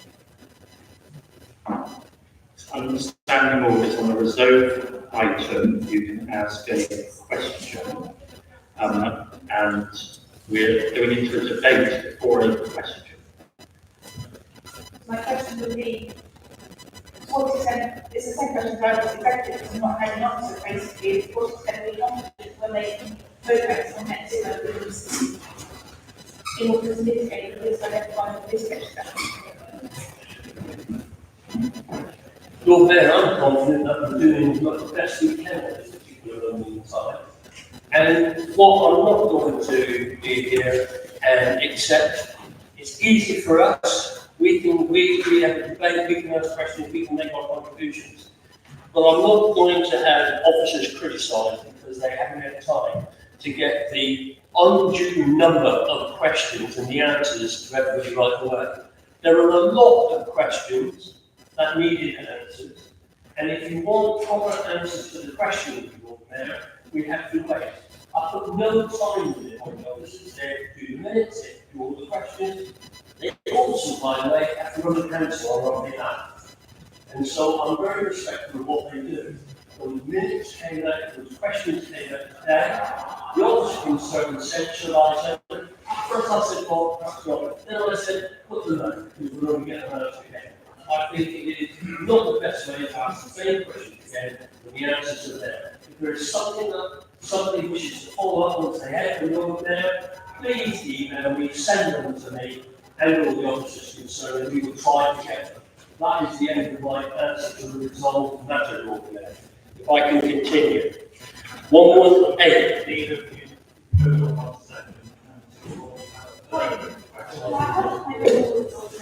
I have asked the question, and that is,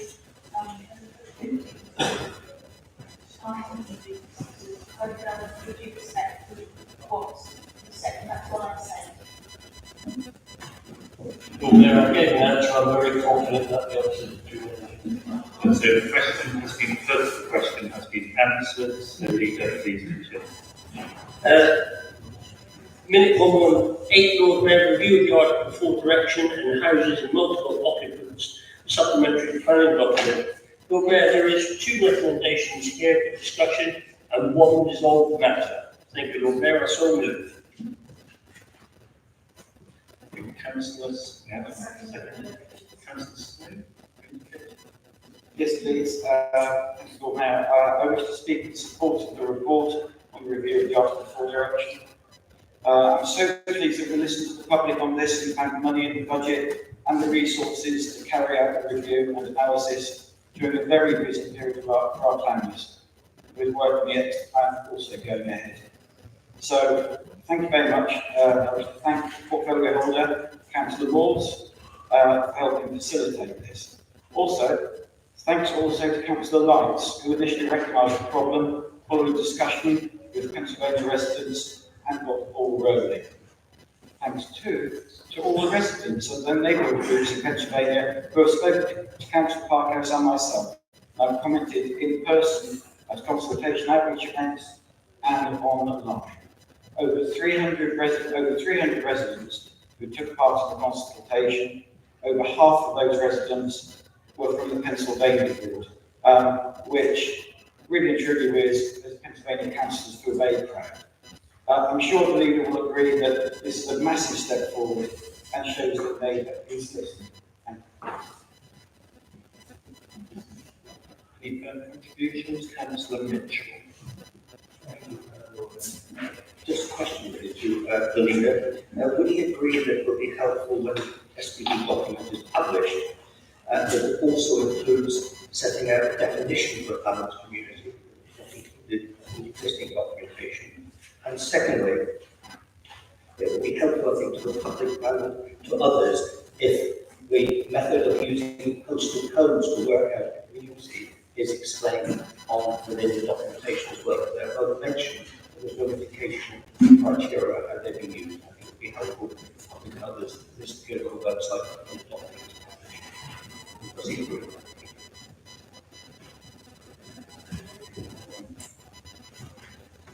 Any further contributions on this matter?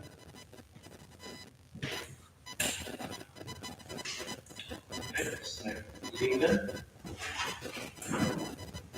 Thank you to Councillor Snow for those remarks.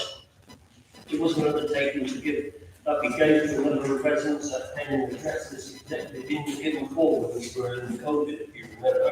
And I'm pleased we carried out those commitments for the residents. No, I don't agree with what Councillor Mitchell was saying, and I can't agree that we will be recommending those amendments that he has suggested. Thank you, Lord.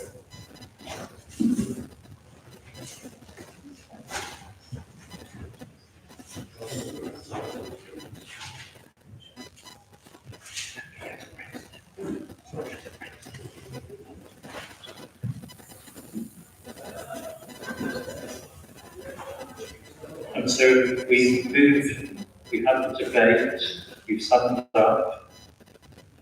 So we move to the vote on this item. All those in favour, please show.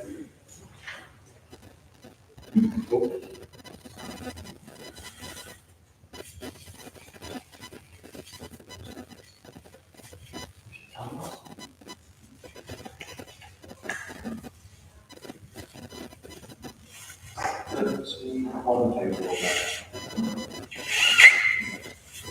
of that. Oh, there were against, sorry. There were against, I can see everyone. One extension. There is two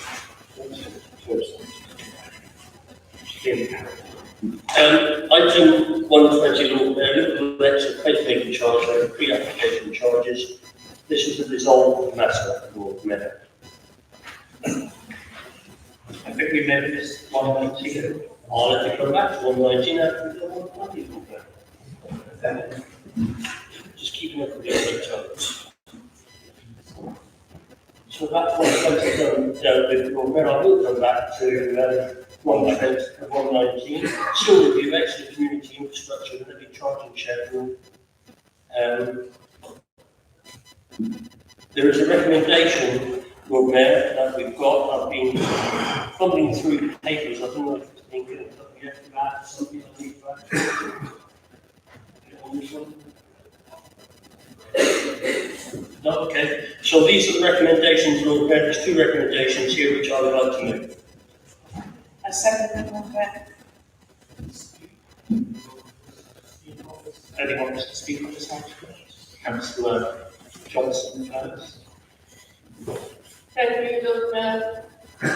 We'll be supporting this, but it is disappointing that the opportunity wasn't taken to bring PBSA co-living units into the same town. After all, they are both described as purpose-built accommodation and managed accommodation.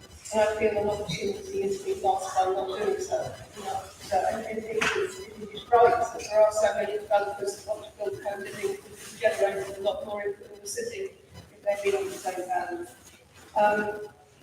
If this recommendation is lost, however, we'd be in the same unsatisfactory position, which is why I'm voting in favour of it. I have to acknowledge that the proposed charging schedule has, of course, been approved by an independent examiner, but I do hope that further amendments will be sought so that similar types of accommodation are paying similar prices that I have. Thank you. Councillor Moore. Thank you very much. This review and review rate has been a long time coming. It's come for my first relation to council when I was elected for the first time. And I'm pleased that this, someone making a point on this, very bad.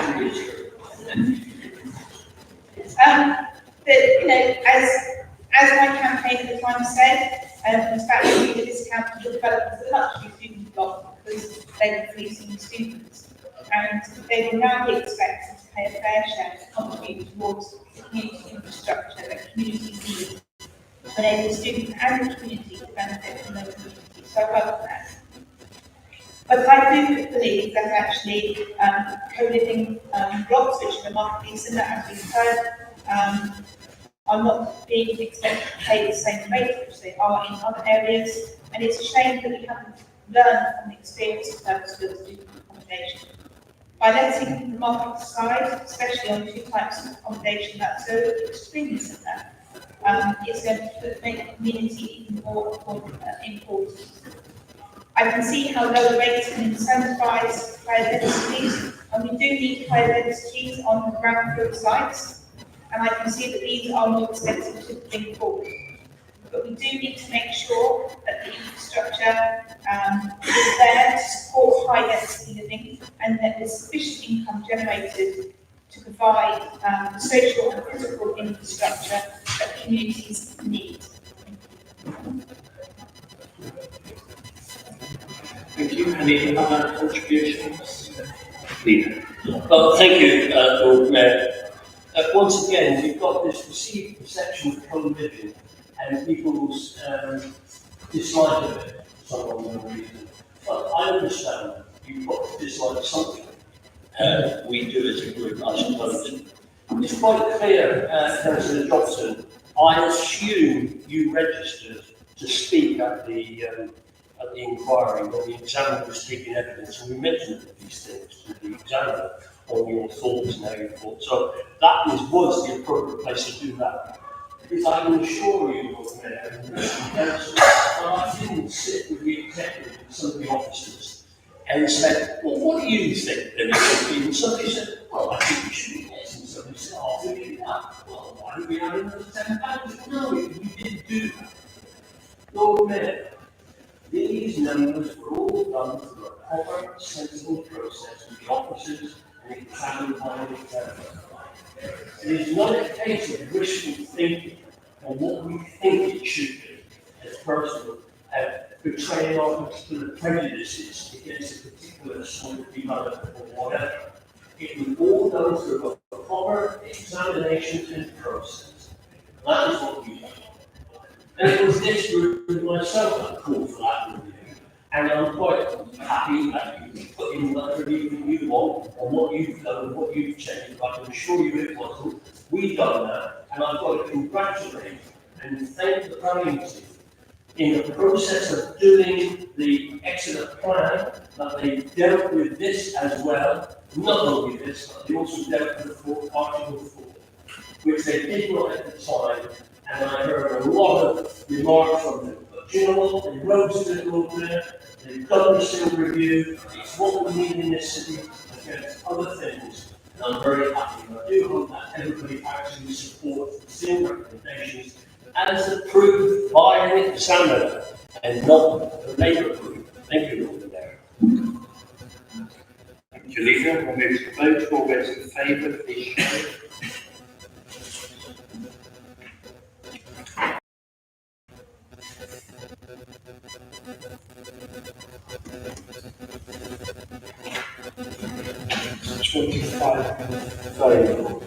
Those against?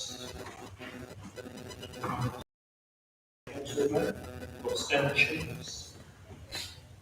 4 abstentions. That's clearly carried. Leader? 121, Lord Mayor, East Devon, Exeter, Mid Devon, and Tingbridge joint strategy approval, formerly known as the yes, Lord Mayor. Here there is a resolved matter. Any questions on this item? Yes, Whilst the leader mentioned 120 and came back to 119, I don't think he actually voted on It was,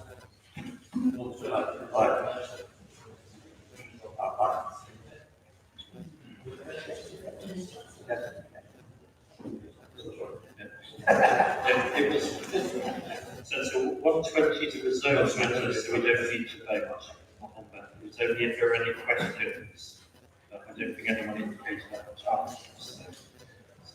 time. Yes, Councillor Roach. Yes, sorry, that's like a question, but just to point out on the pre-meeting minutes that this is sort of all about free education charges for the planning department, which sort of answers one of your questions previously about what we're doing to address income generation. So I made that point, I don't know if I was allowed to, sorry. Thank you. So we're back on track now, I think. So, Leader, would you like to continue? Thank you, Lord Mayor. 122 Annual Infrastructure Funding Statement 22-23. This is a resolve matter, Lord Mayor. Any questions? No? Please continue. Leader. 123 Public access to images of the RAND's collections. Here, Lord Mayor, there are 5 recommendations which I fully move. Second, Lord Mayor. Anyone like to contribute to this item? No indications? So we'll move to the vote on the recommendations. Those in favour, please show.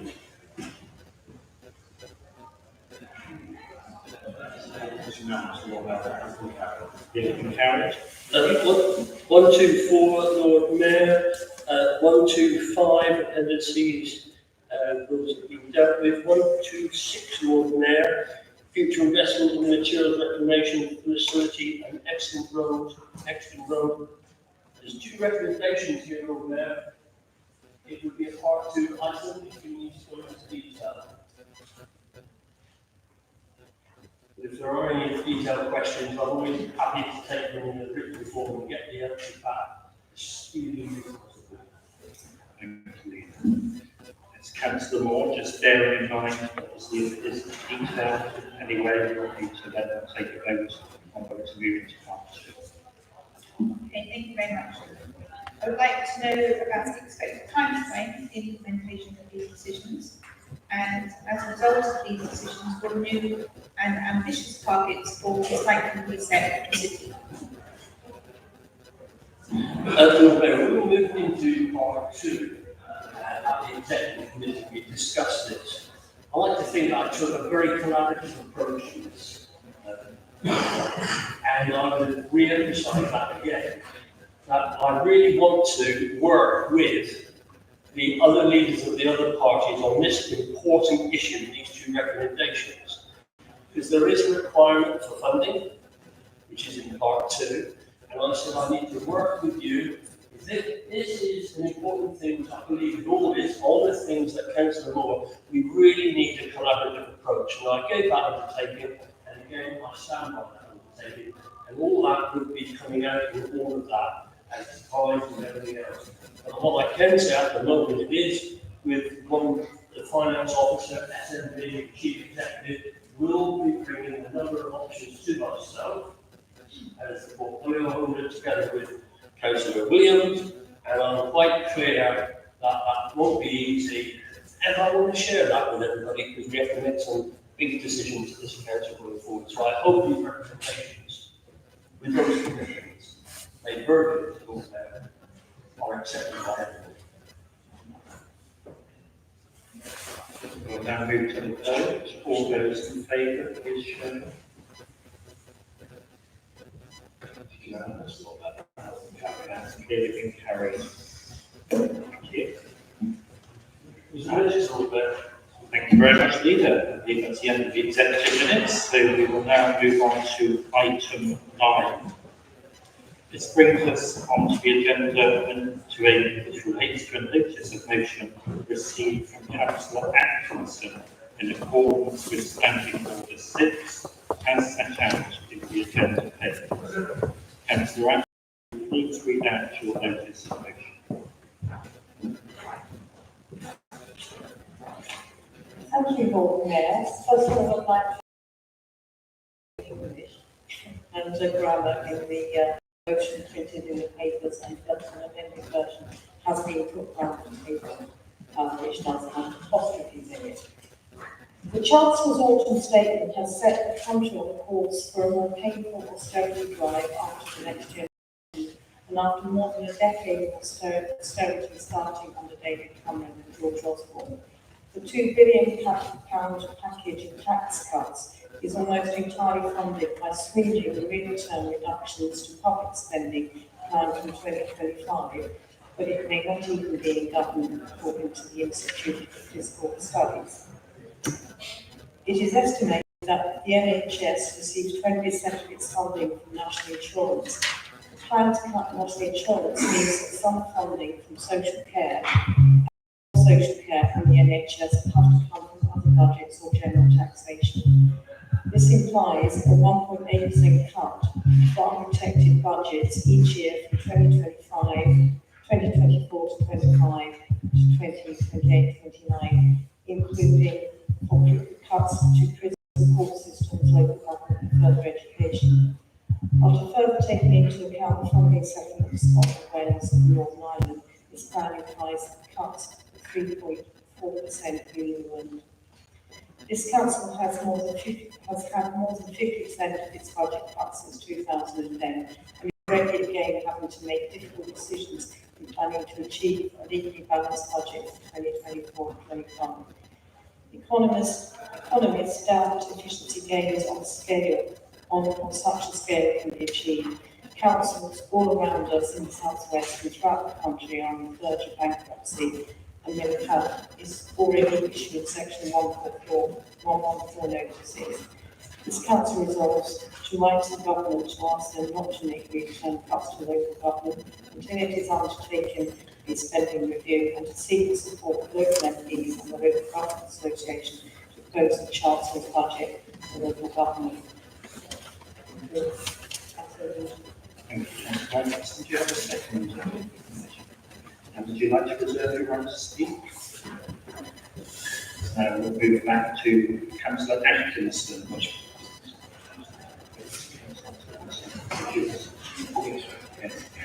So I'll go to Councillor Atkinson to introduce the motion, then I'll come back to yourself straight out. Councillor Atkinson. Yeah. Thank you, Lord Mayor. I just would like to make something very clear, that I'm not proposing that even after a comprehensive spending review for cuts, as has been pointed out to me by various members of this council. What I am proposing is that any cuts from the government should only be made after careful consideration and a full impact assessment on the effects. So, speaking to this motion, it became very clear from all commentators, including BBC News and other outlets, that local government, many local authorities in this country, including Conservative ones, are in danger of bankruptcy because of cuts that they have to endure over the last 10 years and more. And the Chancellor's autumn statement has very much increased the likelihood of more councils reaching the threshold of bankruptcy. What we've seen, and certainly what I've seen, is that after 14 years of cuts to local authorities, it's been a yearly onslaught, cut by cut, which is killing local government and our room for manoeuvre. And it seems that after the autumn statement, this government wants to continue its legacy even after it's been voted out of government, and its current autumn statement will make it difficult for any incoming government because of the choices they've made in this statement. So my conclusion is that there has been a conscious decision by this administration to run down local government for the last 14 years, and we've had so many funding cuts that many local government is no longer safe in the Conservatives' hands, as is the economy at large. As I've said, many councils are facing bankruptcy and can now only afford to provide statutory services I wonder if how many people of Exeter realise that what that could mean here if we were forced into that position. There are so few services which we must actually have to provide. These are things like licensing, development control, that's planning, building control, environmental health, waste collection, housing for homeless, to work with other agencies on community safety. The majority of the kind of services that we want to provide are discretionary, such as all our funding for the fantastic leisure services and parks and open spaces we have, funding for litter bins and toilets and CCTV. We don't even have a statutory duty in relation to climate crisis. And, everything we do here in relation to statutory, non-statutory services is what we as a Labour administration choose to do and can actually fund. So fortunately, because of the prudence of this council and its administrations over decades, and the excellent support it's received from its finance officer and SMT management board, and the guidance that they have given, we are not currently, as I understand it, subject to the local government settlement that's going to be announced in a few days' time. This council is not going to go bust, but it still has more hard choices to make because of the government's continued lack of funding for local government. And it's not just Labour administrations who are making complaints. The largest councils in the country, including 26 Conservative run ones, have recently written to the Minister for Local Government through the LGA, warning of the painful cuts to frontline services that will have to come after the autumn statement. So I'd say if any members of this council or publications want to attack this administration for the choices it's made in the past few years to try and get around the Tory cuts, or think that are minded to attack us for decisions, the painful decisions we may have to make at budget time, I hope you will reflect on the cause of those cuts and report honestly. None of these cuts, none of this reduction in services is of this council's making. As people know who sit on this council, we've already suffered 50% cut in our budget since 2010. So, the Local Government Association says no council is immune to the risk of running into financial difficulties. While councils have worked hard to reduce costs, find efficiencies and transform services, the easy savings have long since gone. The government urgently needs to act to address acute financial challenges faced by councils. So the Local Government Association and Conservative councils are warning the government of the precarious financial situation at this time. We know that Devon County Council is also facing the same financial crisis. With inflation and growing demand for services, particularly support for adults and children. And they too are facing budget shortfalls and cuts. So it is a crisis, not just facing this country, but other councils in the southwest. The government did increase local housing allowance in the autumn statement, a move which is welcome, but there was no additional funding for councils to fund this. So we're going to have to find those rent allowances from existing budgets, as well as the welcome increases in the national living wage.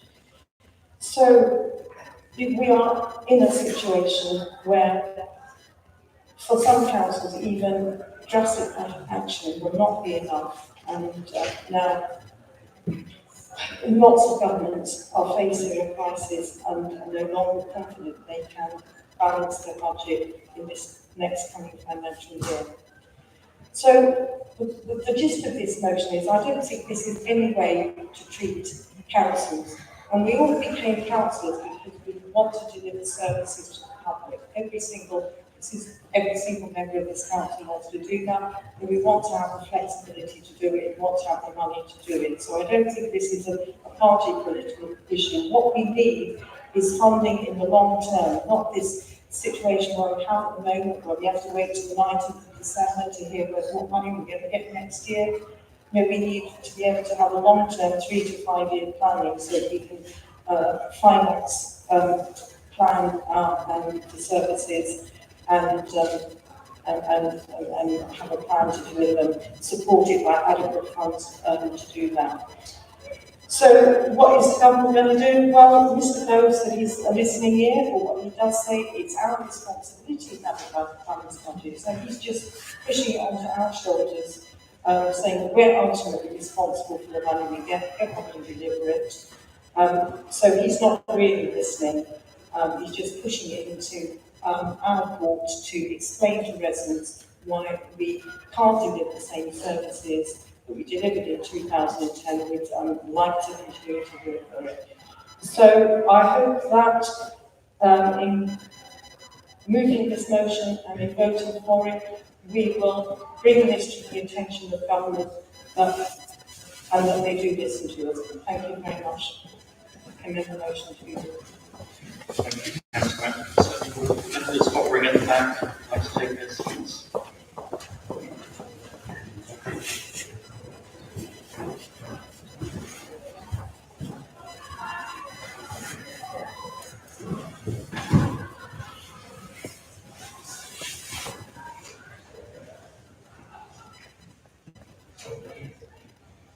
Let's wait for Councillor Branston to return.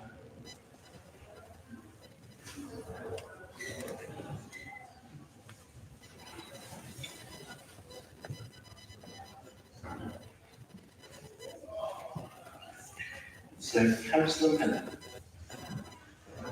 Thank you, Lord Mayor. I strongly support this motion presented by Councillor Atkinson. Like many, I was incredibly disappointed that the autumn statement failed yet again to provide the necessary funding for local councils to deliver on commitments, protecting services on which people rely. Yet another instalment in 30 million for the Conservative government cuts. Across the country, councils are being forced to make extremely difficult decisions about how to protect services for residents and deliver a balanced budget, all whilst funding has been slashed. In Exeter, before the autumn budget, we estimated our funding gap would be a staggering 9.67 million by 2025. And in the last 12 months alone, 4 authorities have effectively declared insolvency. Yet councils are now in a worse position than before the autumn budget. A recent survey conducted by the Local Government Association found that 1 in 5 council leaders in England think it's very or fairly likely that their chief financial officers will need to issue a Section 104 notice this year or next due to a lack of funding to keep services running following the autumn budget. This will have the most significant impact on those most vulnerable in our society. Whilst in Exeter we've been able to continue to deliver the services which our residents rely upon and cherish, we've also had to make hard choices about where to save money. And it would be remiss of me not to mention that the Women's Budget Group have also indicated this is likely to have a greater impact on women compared to men. Their research indicates women rely and benefit from public services more than men, so by consequence, the failure to fund public services properly will impact women most, at the same time as they bear the brunt of the cost of living crisis. Across the political spectrum, councils are calling for action. We need a long-term plan from government which delivers sufficient multi-year funding for local services and closes this funding gap, as well as clarity so councils can plan effectively. The government urgently needs to act to address the crisis of their own making, and that is why we're supporting the motion this evening and urge my fellow councillors to do the same. Thank you. Thank you, Councillor Miller. Any other contributions? Yes, Councillor Fulham, then Councillor Moore, then Councillor Johnson. Councillor Fulham. Thank you, Lord Mayor. First thing to say is I'll be supporting this motion. I support the premise of it. I agree with the vast majority of what the proposer has to say on it. I think I'm a passionate believer in local democracy. I think local councils are an ideal place to respond to local people's needs. I find it really unfortunate that the government should mandate us with a series of responsibilities without adequately backing that up with resources to match. And when we're having these conversations in January, I believe that referred to earlier on, we will be fighting over the scraps of discretionary capabilities this council has, and difficult decisions about what not to do. We'll have to justify the demands from inside the house of this place to do other new or extra things or restore things that have done in the past. We'll have those conversations, absolutely. So I am supporting absolutely that. I think it's important to add, because reference has been made to the challenge we face being solely due to this issue. I understand why the ruling group is looking, a member of the ruling group is looking to move some forwards, seeking to frame its decisions and context solely in regard to the money that comes from national government. I've seen over the years the formula grant, I've seen the revenue support grant, I've seen the cut of 50%. I mean, that's the 50% cut. But I would point out that we have over the years had various funding streams with various subscriptions coming in, and decisions have been made. And in my previous incarnation in this place, in fact, in that chair, on the opposite side of King George, rather that way, Henrietta, which I might like to do one day, we can a little bit, we could do that. We had made decisions about restraint in the capital programme at the time, in 2008, when I was involved leading the council, with the intention of preserving the capability to provide services which were valued to us now, and more dynamic administration came forward with great ambition, but it has also increased our debts to £97 million and introduced deadlines into our budget, which we didn't previously have. Some of it might be necessary, but I think the extent of it wasn't. I do recall Councillor Edwards, a passionate man, who preceded and succeeded my role as leader of the council, standing quite proudly in 2003, saying that this council was very well run and it's an example of a superb Labour council because it was debt free. And in those days, we had investments, and arguably ethical merit or otherwise of those debts, about those investments, whether it's appropriate or not, that subsidised services in that debt. So I would say, taken in isolation, I fully support this motion. But it's important to have context that decisions this council has made has contributed to the pressures that the council is under, and that I wouldn't agree with those necessarily. So supporting this motion does not in any way endorse the track record of this council as a whole. Thank you. Thank you, Councillor. Councillor Moore. Thank you very much, Lord Mayor, and thank you to Councillor Atkinson for bringing this motion. I fully believe and support the role of local government and what it does for our communities and our local environment, and we need to have a long-term investment in those services. I would just like to ask clarification from Councillor Atkinson. I did once, and I just wonder if you could just be really clear about what you're asking the council to resolve.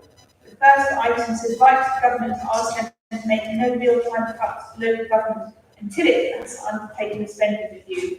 I would hope that in writing to government to ask for a spending review, that we might ask that the government prioritises investment in local authorities.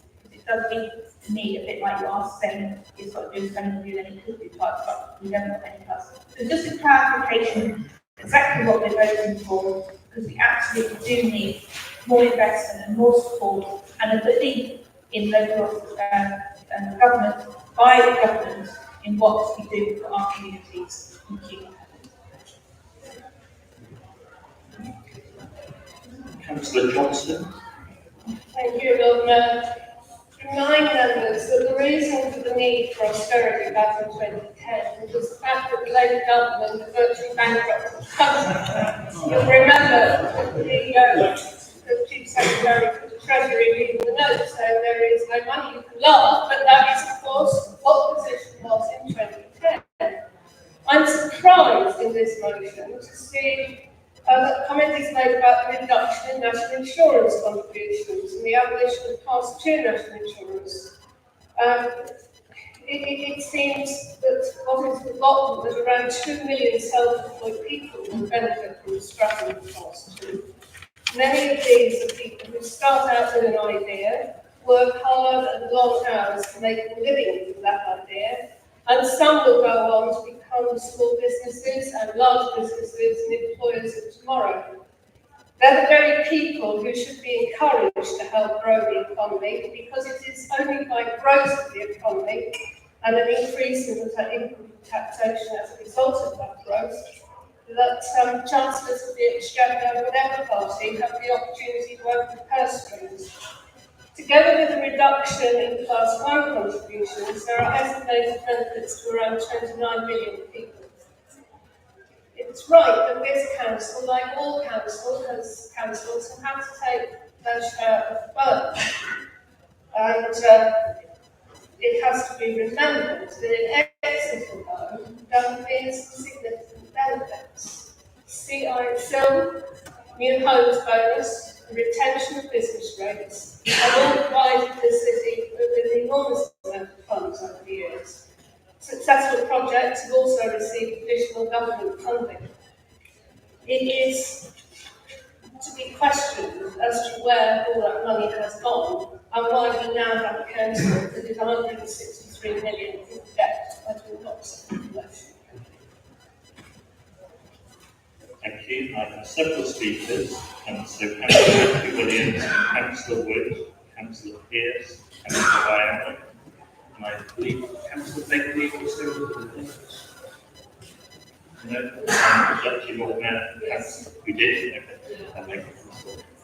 So Councillor Matthew Williams first. Thank you, Lord Mayor, and someone who was right to speak for the first time in this place since my election, and someone who grew up here, is a great privilege to do so. Just to address the point that Councillor Dodson made, it seems that Conservatives were very quick to blame the last Labour government, but then when people go to the polls, whenever the next election is, they might well reflect on what exactly the last 13, 14 years has done for them. Do they feel better off in their pockets? I suspect the answer is probably not. For too long, I think that local government has been seen as something of too easy fat to trim. But I think, and I was looking through some of the notes and minutes from the executive papers, and I noted a list of responsibility this council has, which lists things like 28 bridges, 50 parks, 90 play areas, associated things, a road and wall, a canal, a river, and a partridge in a pear tree, no less. And think about those responsibilities. There's great responsibility which have financial implications with them.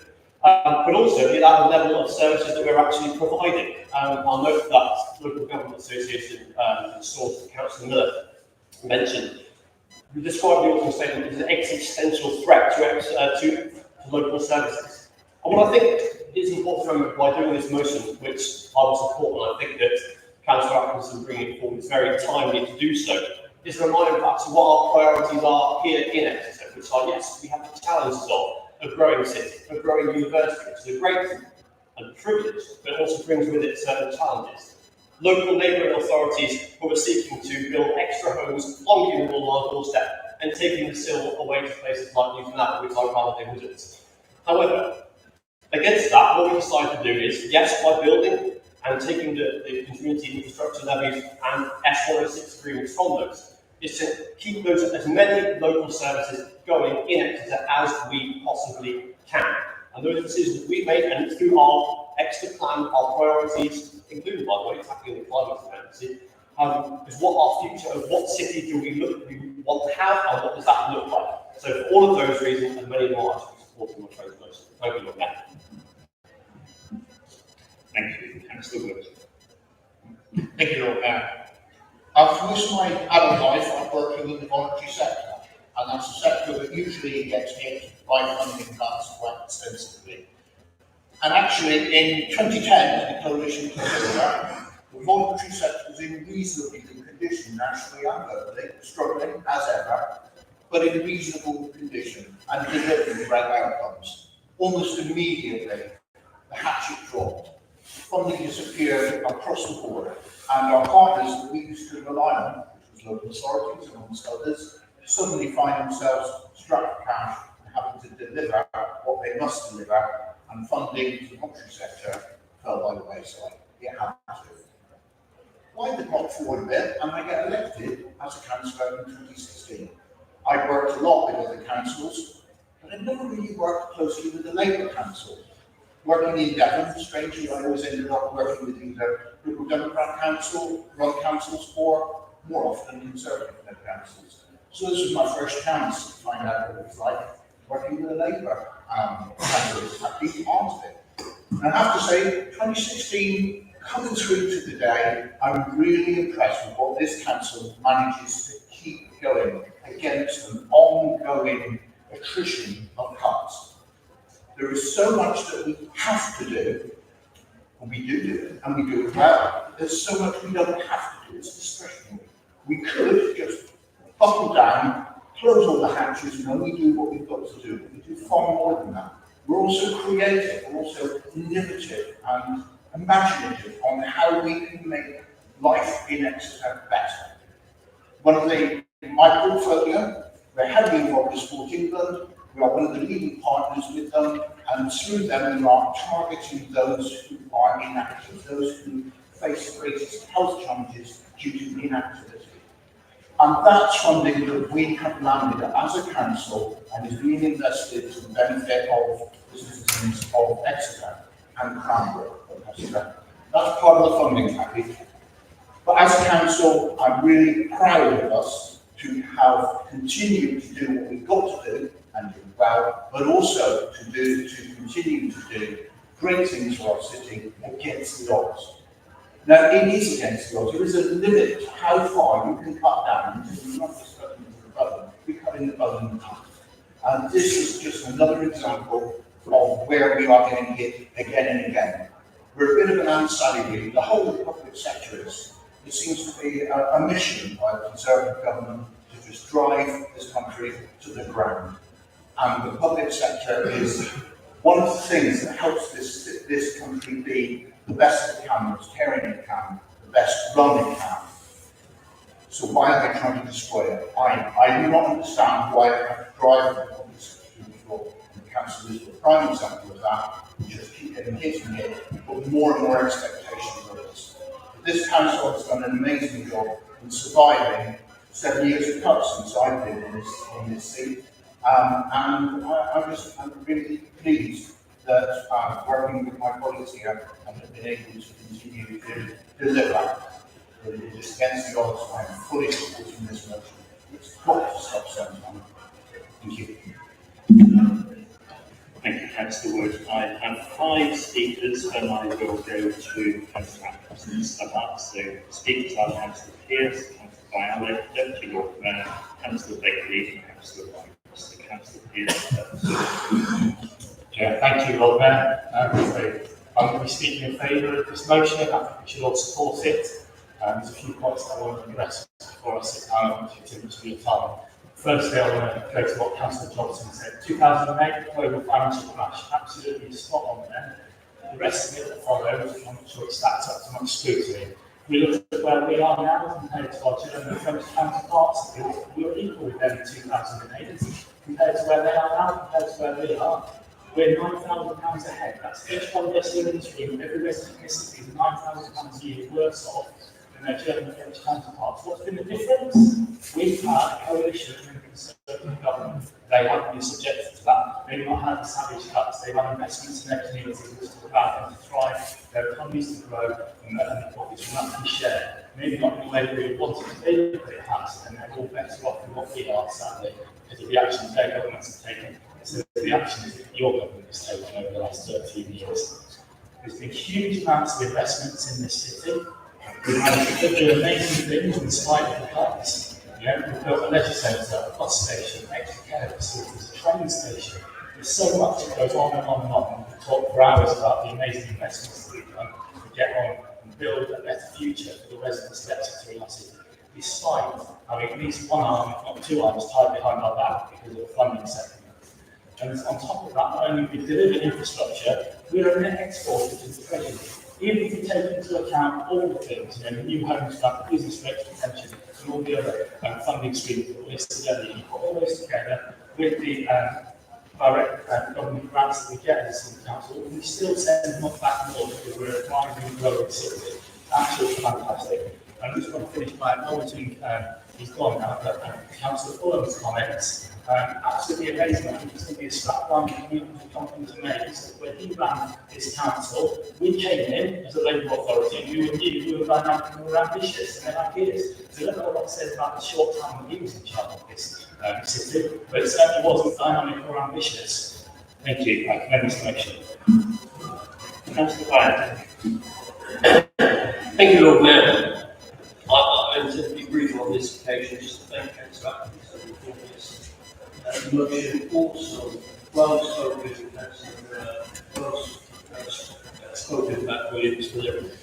Amongst the first contributions to this council, this does show the quality of councillors that we are bringing forward to our country and in this city. Whilst we're just having a look at a little bit of history, I want to just remind Councillor Anne Johnson that we've actually had a paper here this evening called the Annual Infrastructure Statement, which, as you know, is very much important, bringing here for information and any questions. And in that statement, you will see, you can read it, where the money's gone, if that's what you're worried about. That is where it is. So don't, please come to this chamber. A lot of members of the public who are still hanging in there with us at the moment. You know, when you say things like that, it makes it sound as if something's going on. Nothing's going on. Nothing's going on. And Councillor Fulham, who's at the back there, all I would say, add to your history, because I do support what Councillor Pearce said about those things. Railway station, county council function. Bus station, county council function. Good top leisure centre for the people in Exeter. That was the choice we made. Good choice too. And whilst you're going over your history, it was Labour who brought back the leisure services in the house. We need to remind ourselves who contracted it out in the first place. There's a little bit of homework when you're dealing with it. So just remember, we brought it back. Thank you, Lord Mayor. Thank you, Lord Mayor. Thank you, Lord Mayor. Yes, I'd also like to thank Councillor Atkinson for bringing this forward.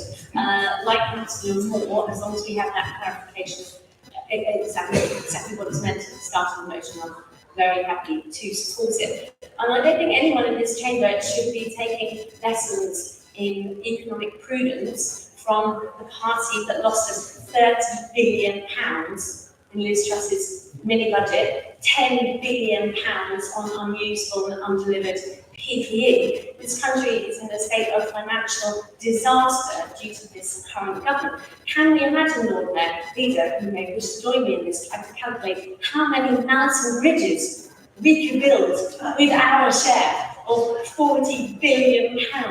Can we imagine what an incredible nirvana we could build in Exeter? What an incredible vision of a green city with electric trams everywhere, people living the healthy, joyful life that we all want them to live, reaching net zero by 2030. If Exeter had our fair share of £40 billion. Thank you.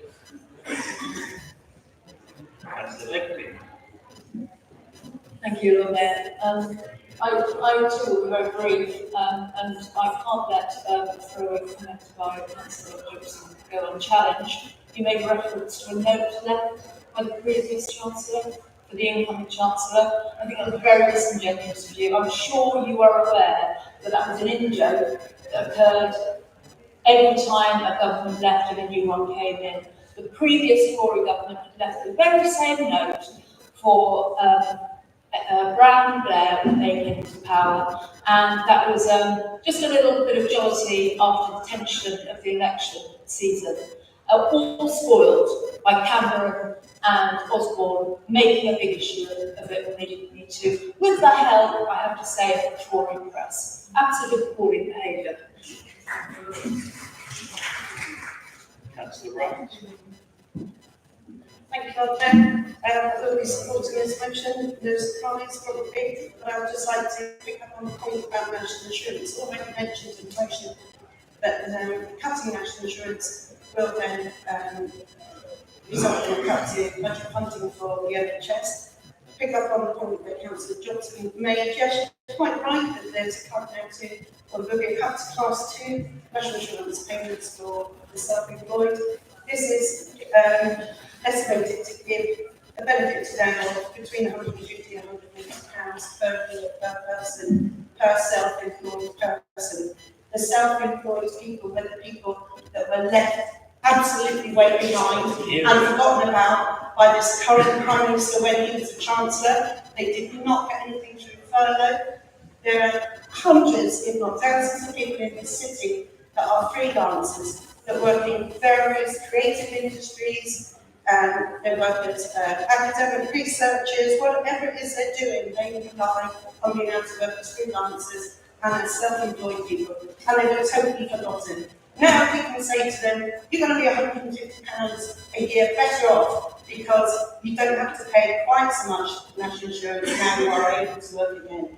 Fabulous. But as well as that being a cut to the NHS, it's also going to be a cut because of the national insurance payments to the FE sector, the further education sector. Now we have got the most brilliant and huge college here in Exeter. Now if their funding gets cut anymore, they are really punished off. So it's not just about what we're getting as a local government, it's what we're getting as a locality.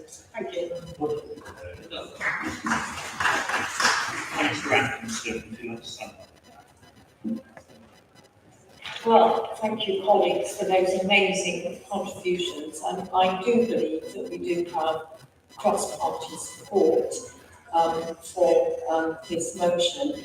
In addressing Councillor Johnson, I want to make clear that I'm not against the cuts in national insurance. As Councillor Wright said, what I am against is that those cuts in national insurance are borne by the public sector, which includes the FE sector, which includes, as I've said, prisons and includes local government. That this should be funded from elsewhere, from general taxation, and not from, so that we were at a loss. And I don't believe that the Conservative members across the floor enjoy this spectacle any more than we do on this side. I know as a Devon County Councillor, that County Councillor, which is run by the Conservatives, have to make serious cuts coming through the budget. And I don't think they went into administration in order to make those cuts. Being Royal Party members, they can't come out and openly criticise their own government.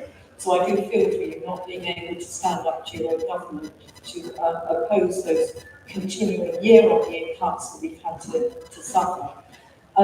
In answer to Councillor Moore's point, I tried to clarify this in the first meeting. It might not be brilliant wording, but what I don't want is real-time cuts in this coming year, as proposed in the autumn statement, at all. What I do want to present is a full review of funding for local government. That can only be done with a comprehensive spending review and a full impact assessment. So I commend this motion to you, and I do hope that as we go forward, we can continue to invest in those non-statutory, discretionary services which make this city so wonderful, and that does include giving us the money to tackle the climate crisis, which I know is very dear to everyone's heart here. As I said, we have no statutory duty to do anything in relation to that at the moment. Obviously, we will want to continue to do that and to find the funds, what funds we can in order to do that, and in order to seek the renewal and regeneration of the city and its economic development and its leisure services and its wonderful open spaces. So thank you very much. Thank you, Councillor Atkinson. We'll now move to the vote on the motion. All those in favour, please show.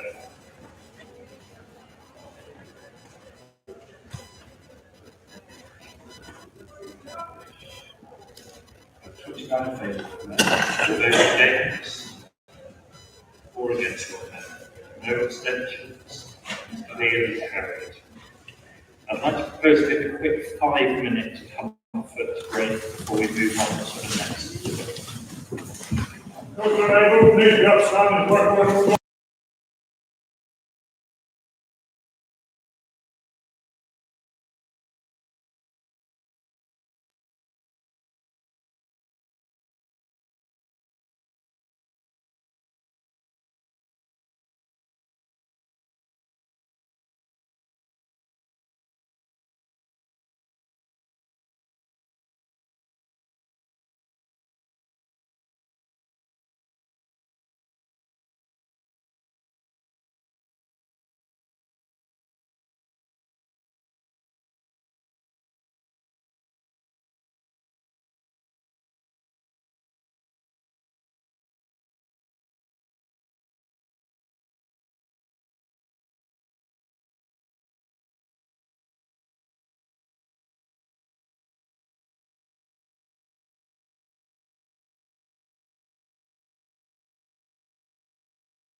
Please be seated, everyone.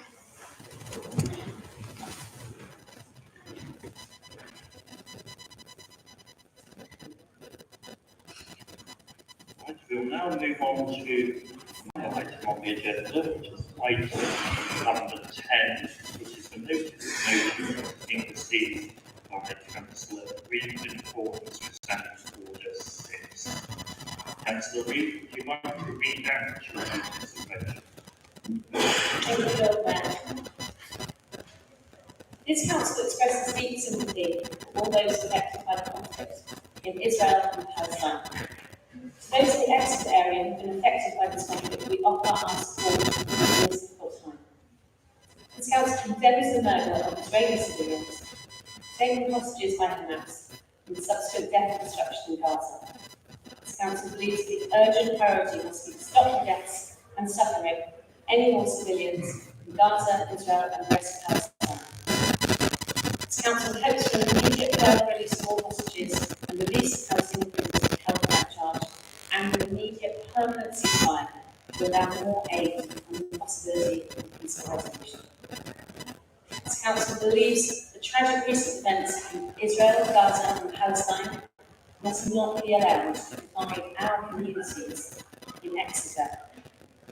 This council believes Jews, Muslims, and people of all faiths and none should feel safe in our city. This council condemns the increase in anti-Semitic and Islamophobia violence and abuse in the UK and believes all form of racism have no place in our city. This council resolves to explore how the council can better support and facilitate events for people of all faiths and none, where they can come together and express solidarity and sadness in response to these events. Offer appropriate support to any local resident who needs our assistance as a result of these violent events. Stand ready to provide support and open our arms to innocent people displaced and affected by these events. Council also calls on the UK Government to press all parties to agree to an urgent, permanent ceasefire in Gaza, Israel, and the rest of Palestine, and to make every effort to resume the peace process. To guarantee that international humanitarian law is upheld and that civilians are protected in accordance with those laws. To ensure that civilians have access to humanitarian support, including unfettered access to medical supplies, food, electricity, other fuel, and water. The Council requests the Chief Executive of the Council to submit this motion to the UK Government. The Lord Mayor also received an amendment from Councillor Bizarre, which I'm happy to read out before we ask Councillor Bizarre to read out. Firstly, can I for a second? I second the motion. Thank you, Councillor Rees. So the way I'll play it actually is you'd like to introduce your motion, speak to it, and then I will go to Councillor Bizarre to introduce his amendment. So we'll go. Thank you, Lord Mayor. So I don't want to speak very long.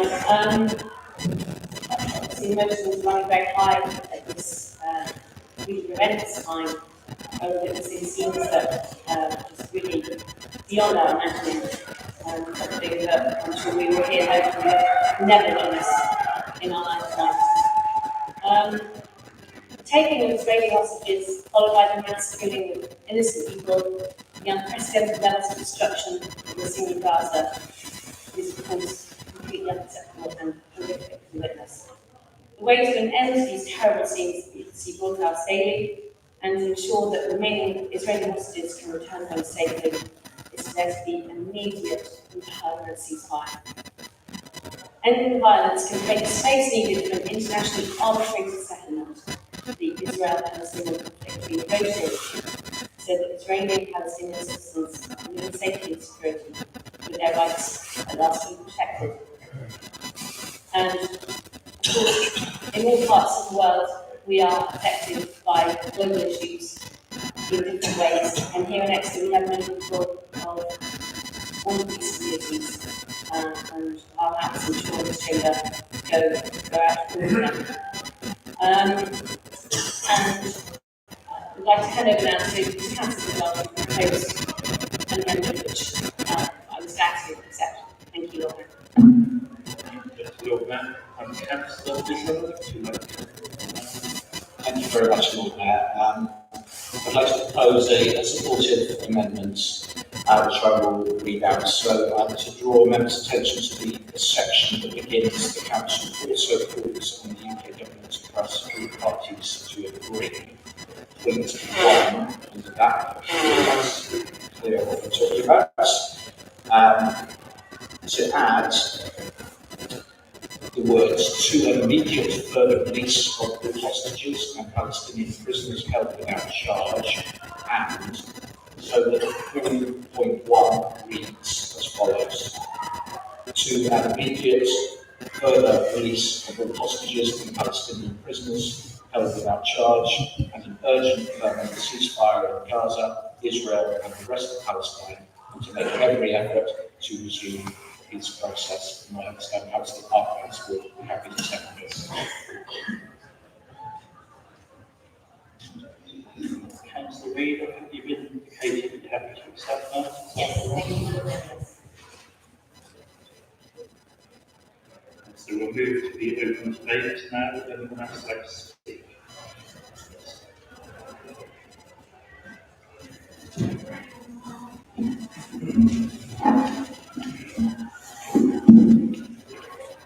At least 18,000 people have been killed in Gaza in the past 2 months.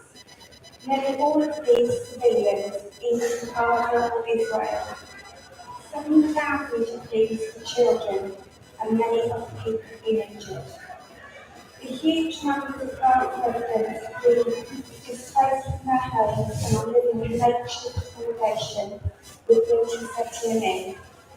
Many people are going hungry, and the poor sanitary conditions mean that diseases are becoming widespread. If the bombing and fighting continues, and the even worse catastrophe seems likely, with the numbers dying increasing significantly, people all over the world have called for the awful situation to stop, including lots of people in Exeter. Many international figures have called for action, including the UN Secretary General, who recently asked the UN member states to discuss this situation. 13 of the 15 members of the UN Security Council voted for a ceasefire. Shamefully, the USA and UK representatives did not.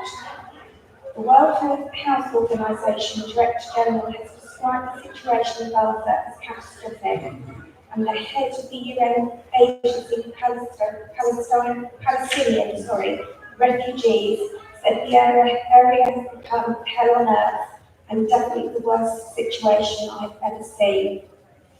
A senior UN aid official has warned that half of Gaza's population is starving, with the Deputy Director of the UN Food Programme saying that a fraction of the supplies needed have been able to enter the Strip, and 9 out of 10 people cannot eat every day.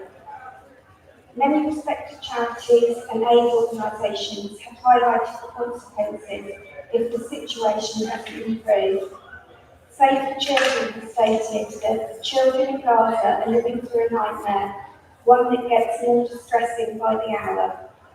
Children in Gaza and Israel are being killed, maimed, abducted and subjected to unspeakable violence. Hospitals and schools sheltering civilians are being destroyed. The children caught up in this terrible conflict had nothing to do with causing it.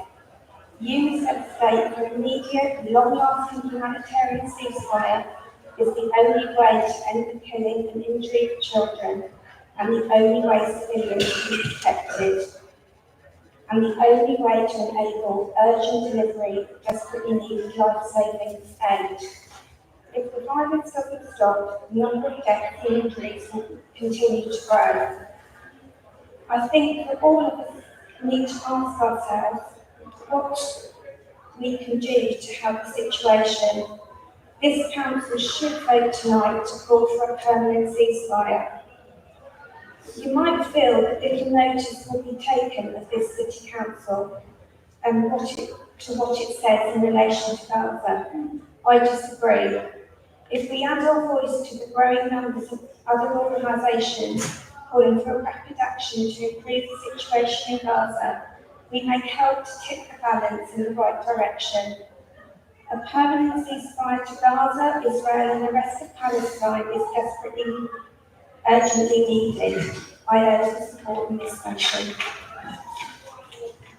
Councillor Bennett. I have so far Councillor Alcott, Councillor Alex Caution, Councillor Parkhouse, Councillor Begley and Councillor Wardle. Anyone else? Councillor Izzard. Councillor Wolf.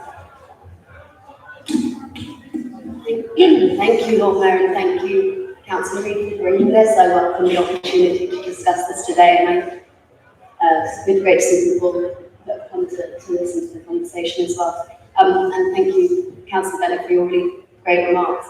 I won't speak at length. I wanted to just, I'm feeling a little bit, well, I will, yeah, sorry, I'm feeling a little bit wobbly today, but as long as you're feeling well enough. yes, I will give it a go. I think that the conflict and the geopolitics and the history around this is perceived as complex, but what is not complex is the devastating impact this has had on innocent civilians, and it is clear to me now that a permanent ceasefire is the only way to avoid a humanitarian catastrophe and to enable negotiations to secure lasting peace in the region.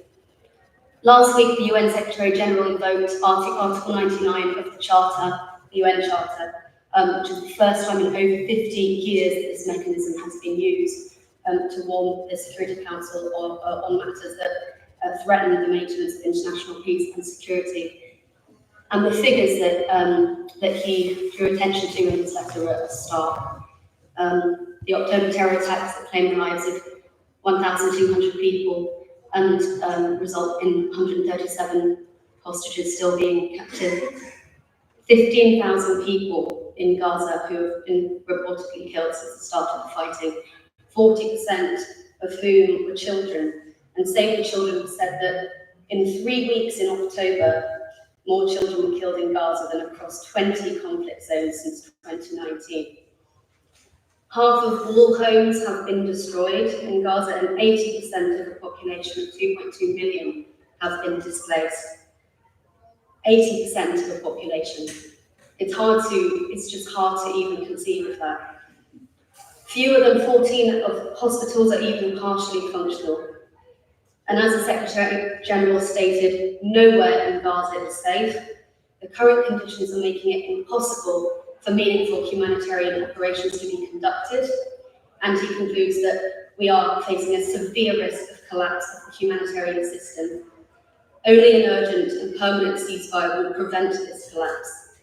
And I'm voting for this motion today because I believe that everybody in the international community has a duty to help avoid a humanitarian catastrophe and to prevent civilian lives. And I really hope that we can vote this through today. Thank you, Councillor Alcott, and I hope you feel well soon. Next, Councillor Asbestos. Thank you, Lord Mayor. Thank you, Councillor Reid, for bringing this motion, and also thank you to Councillor Vizard for his supportive amendment. I won't say much either because I think Councillor Alcott and Councillor Bennett have already said most of it. What I would like to say is thank you to the PSC as well, Palestinian Solidarity Campaign, for their ongoing vigils that they have every single week, whatever the weather. I think that's really important for people to see that we have ongoing support. And also thank you to the members of the public who have been dropping emails to me all week this week. It's the first time ever that I've had an international motion that has brought so much attention and so much unification into my inbox, with not one person asking me to vote against it, but every single one of them asking me to support it.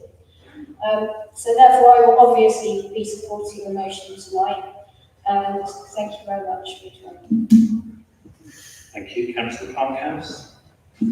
Thank you, Lord Mayor. And echoing other sentiments, I really thank Councillor Reid for bringing this motion to today's council meeting and the concern across parties. And I think it's crucial to recognise that this issue does transcend party politics. I'm sure we've all, in our shared humanity, felt deeply moved by the 7th of October attacks and the subsequent intensive bombardment of Gaza, and are united in the wish that we don't want to see any more lives lost.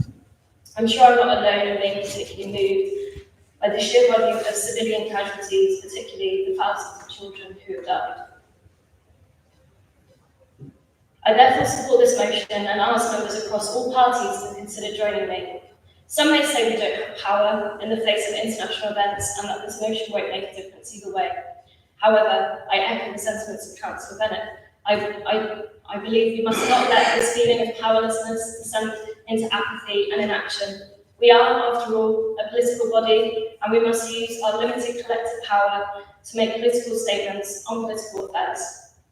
It won't have a direct impact on the situation on the ground, but will help build an international momentum towards a peaceful solution, and international pressure does have an effect.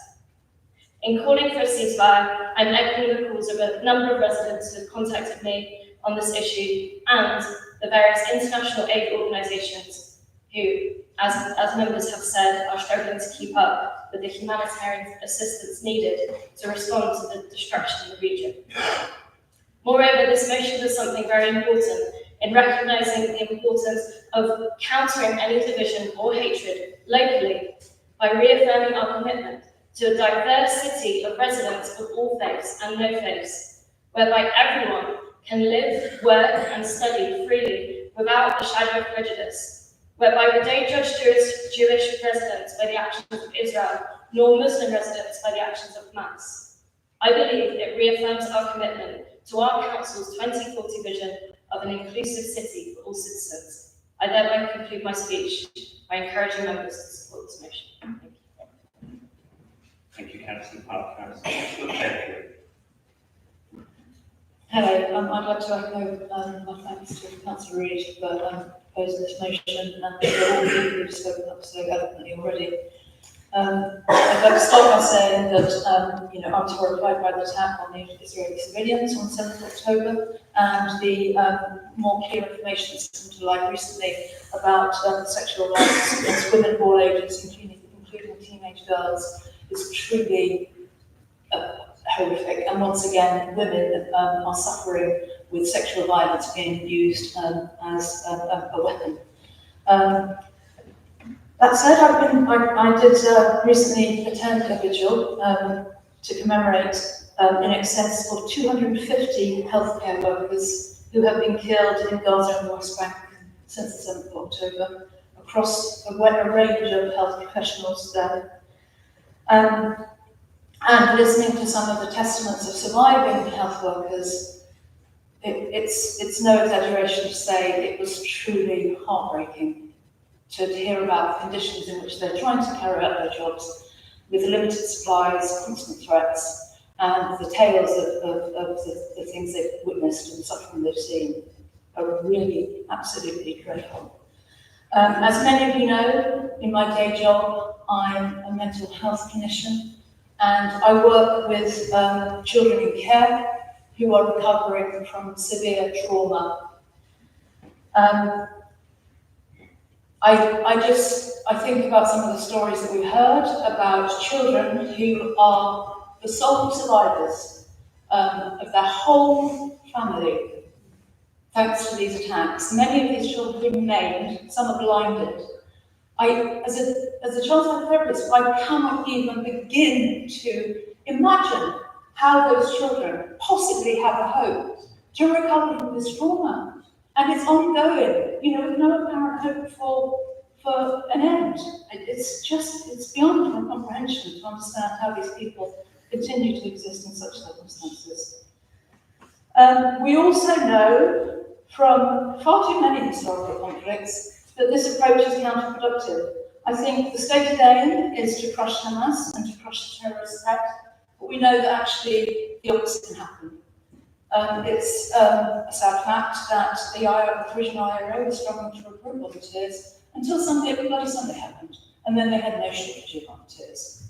So the idea that force can crush threat is a false premise. Thank you.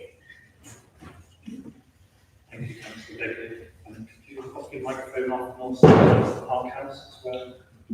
Thank you. Councillor Walker.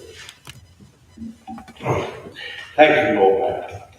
I'd like to endorse what my ward colleague, Councillor Begley, has just said in regard to the accumulating hatreds that these conflicts produce. And I think the current situation in Gaza, with the hatreds there, the pouring more and more arms into the situation, it's running immense risks. It runs the risk of bringing in regional powers such as Turkey, Saudi Arabia, Iran. It risks getting out of control. Indeed, I think it's quite serious enough that it could escalate into a world war if we're not careful. And you only really need to look at the historical studies done on the origin of World War I to see that no country, no government there really wanted World War I. But they ended up having it, and all the destruction was visited by that conflict. Now, some people say if you have a pause, if you stop the conflict, we're not talking with terrorists. Well, the history of this country since World War II is littered with examples where there's been talks with terrorists. That's just this country. You take Kenya, you had the Malibu, you eventually had the leaders being received at Buckingham Palace. You had similar situations in Cyprus. You had Ireland, which has been referred to, and that's being received by the Queen there. So for all these reasons, to avoid these risks of it running out of control, I do think that we must have an immediate ceasefire to give the opportunity for talks and more talks and more talks in order to get to the point where we can attain the UN United Nations resolution of a two-state solution to this problem, which has been going on since 1970 through the Balfour Declaration of the British government. So, as I say, please support this motion. No escalation to a regional conflict, even worse, to a world conflict. Something must be done to break this cycle. So please vote for the motion. Thank you. Thank you, Councillor Bizzard. Thank you very much, Lord Mayor. I just want to reflect that I'm sure that all members tonight and the wider public share the shock and the horror of the events that are unfolding since that dreadful attack on the 7th of October. I don't think there's any doubt that we all feel helpless in many ways, and that may be partly why this motion is important to people this evening. I think it's a way of expressing ourselves as best we can. I do also understand how difficult it is for some terminology around how we express the way forward. I understand how difficult it is for government and governments in waiting on this. It isn't a straightforward scenario. However, I'm not going to get into all of that. I think that's quite a difficult thing for this chamber to debate. But what I want to get to is the heart of this motion, which is about supporting our communities. That, to me, is the absolute essence of this, and how important it is that we reflect that all of our communities are welcome, that we support all of them, but particularly the Jewish and Muslim communities of Exeter and the surrounding area, who will be feeling goodness knows what, but there will be a deep trauma, I suspect, amongst many families who may know people who have contacts there, who have family in the Middle East. So it is for that reason, more than any other, that I will be supporting the motion. Thank you. Thank you, Councillor Wright. Thank you, Mayor. I've made notes, I'm not going to use them. I started off with not small amounts of cynicism. I'm afraid about bringing a motion to council about being able to stop this horrific war abroad, because it's not the business of our local council. It's not something we have direct immediate control over. But then I started to reflect on the fact that we are elected leaders in our communities, and as everybody's fine, like you said, in a much more eloquent way than I'm able to, that our communities aren't suffering, we are all suffering. So where else can we take the lead and say, yes, we want this to stop? So I put my cynicism to bed quite a while ago, so I want to thank you for bringing this forward and thank the council that's spoken so eloquently tonight, and certainly be supporting. Thank you, Councillor Wright. Councillor Rees.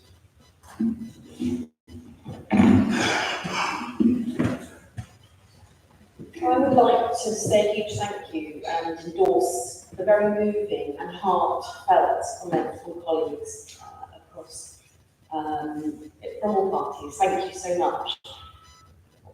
I've heard so many people this evening speaking from their heart and calling for an immediate and permanent ceasefire in Gaza. The massive loss of civilian lives is completely unacceptable. The top official has warned this week, as we've already heard, that people are starving. And the constraints on getting aid to Gaza are now so extreme and conditions so bad that the relief operation is no longer tenable. An immediate permanent ceasefire is essential to ensure people have the food, water, shelter, fuel and medicines they desperately need. I too have had people in Exeter contact me and share their deep concern and grief at the loss of life in Israel and Palestine, and desperately urging that as elected councillors that we do all we can to show solidarity in our plea for an end to fighting.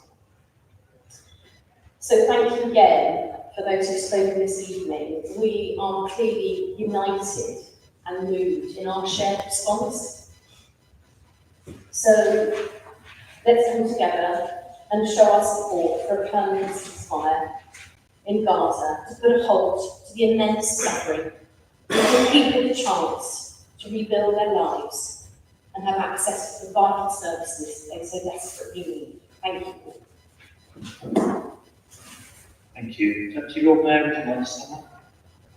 Thank you, Lord Mayor. Thank you. Thank you, everybody who's spoken.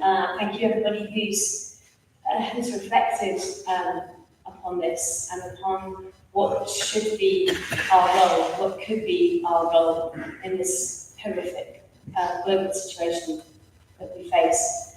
I think that, as Councillor Bennett says, it is shameful that the UK and the US government did not call for a permanent ceasefire.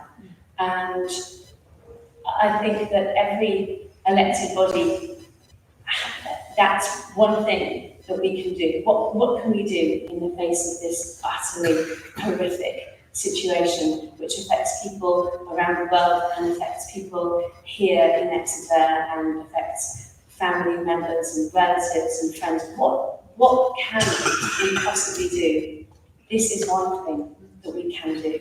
We can send a message to say that we would call for a permanent ceasefire if we were in that position. So I'm very grateful to colleagues who've spoken on this. I have also been contacted by many residents, hoping that this council would bring forward such a motion and urging us to vote for it. And as Councillor Vizard says, it's a global situation and it has very real local consequences, which I hope that as a council we can do something about. So thank you all for speaking and reflecting. I really hope that we can pass this motion unanimously. Thank you. Thank you, Deputy Lord Mayor. So I'll now move to the vote on the amended motion. And so all those in favour, please show.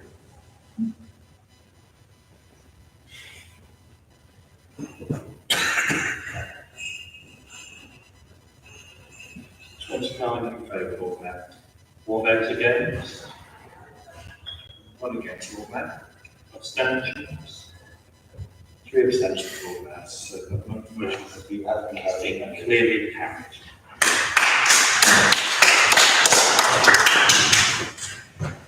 Moving on, I can confirm that there's been no questions from members of the council under item 11. So therefore, I would like to formally close the meeting. Wish you all a very merry and happy Christmas and New Year period. And please do join me in the Lord Mayor's Park. Thank you.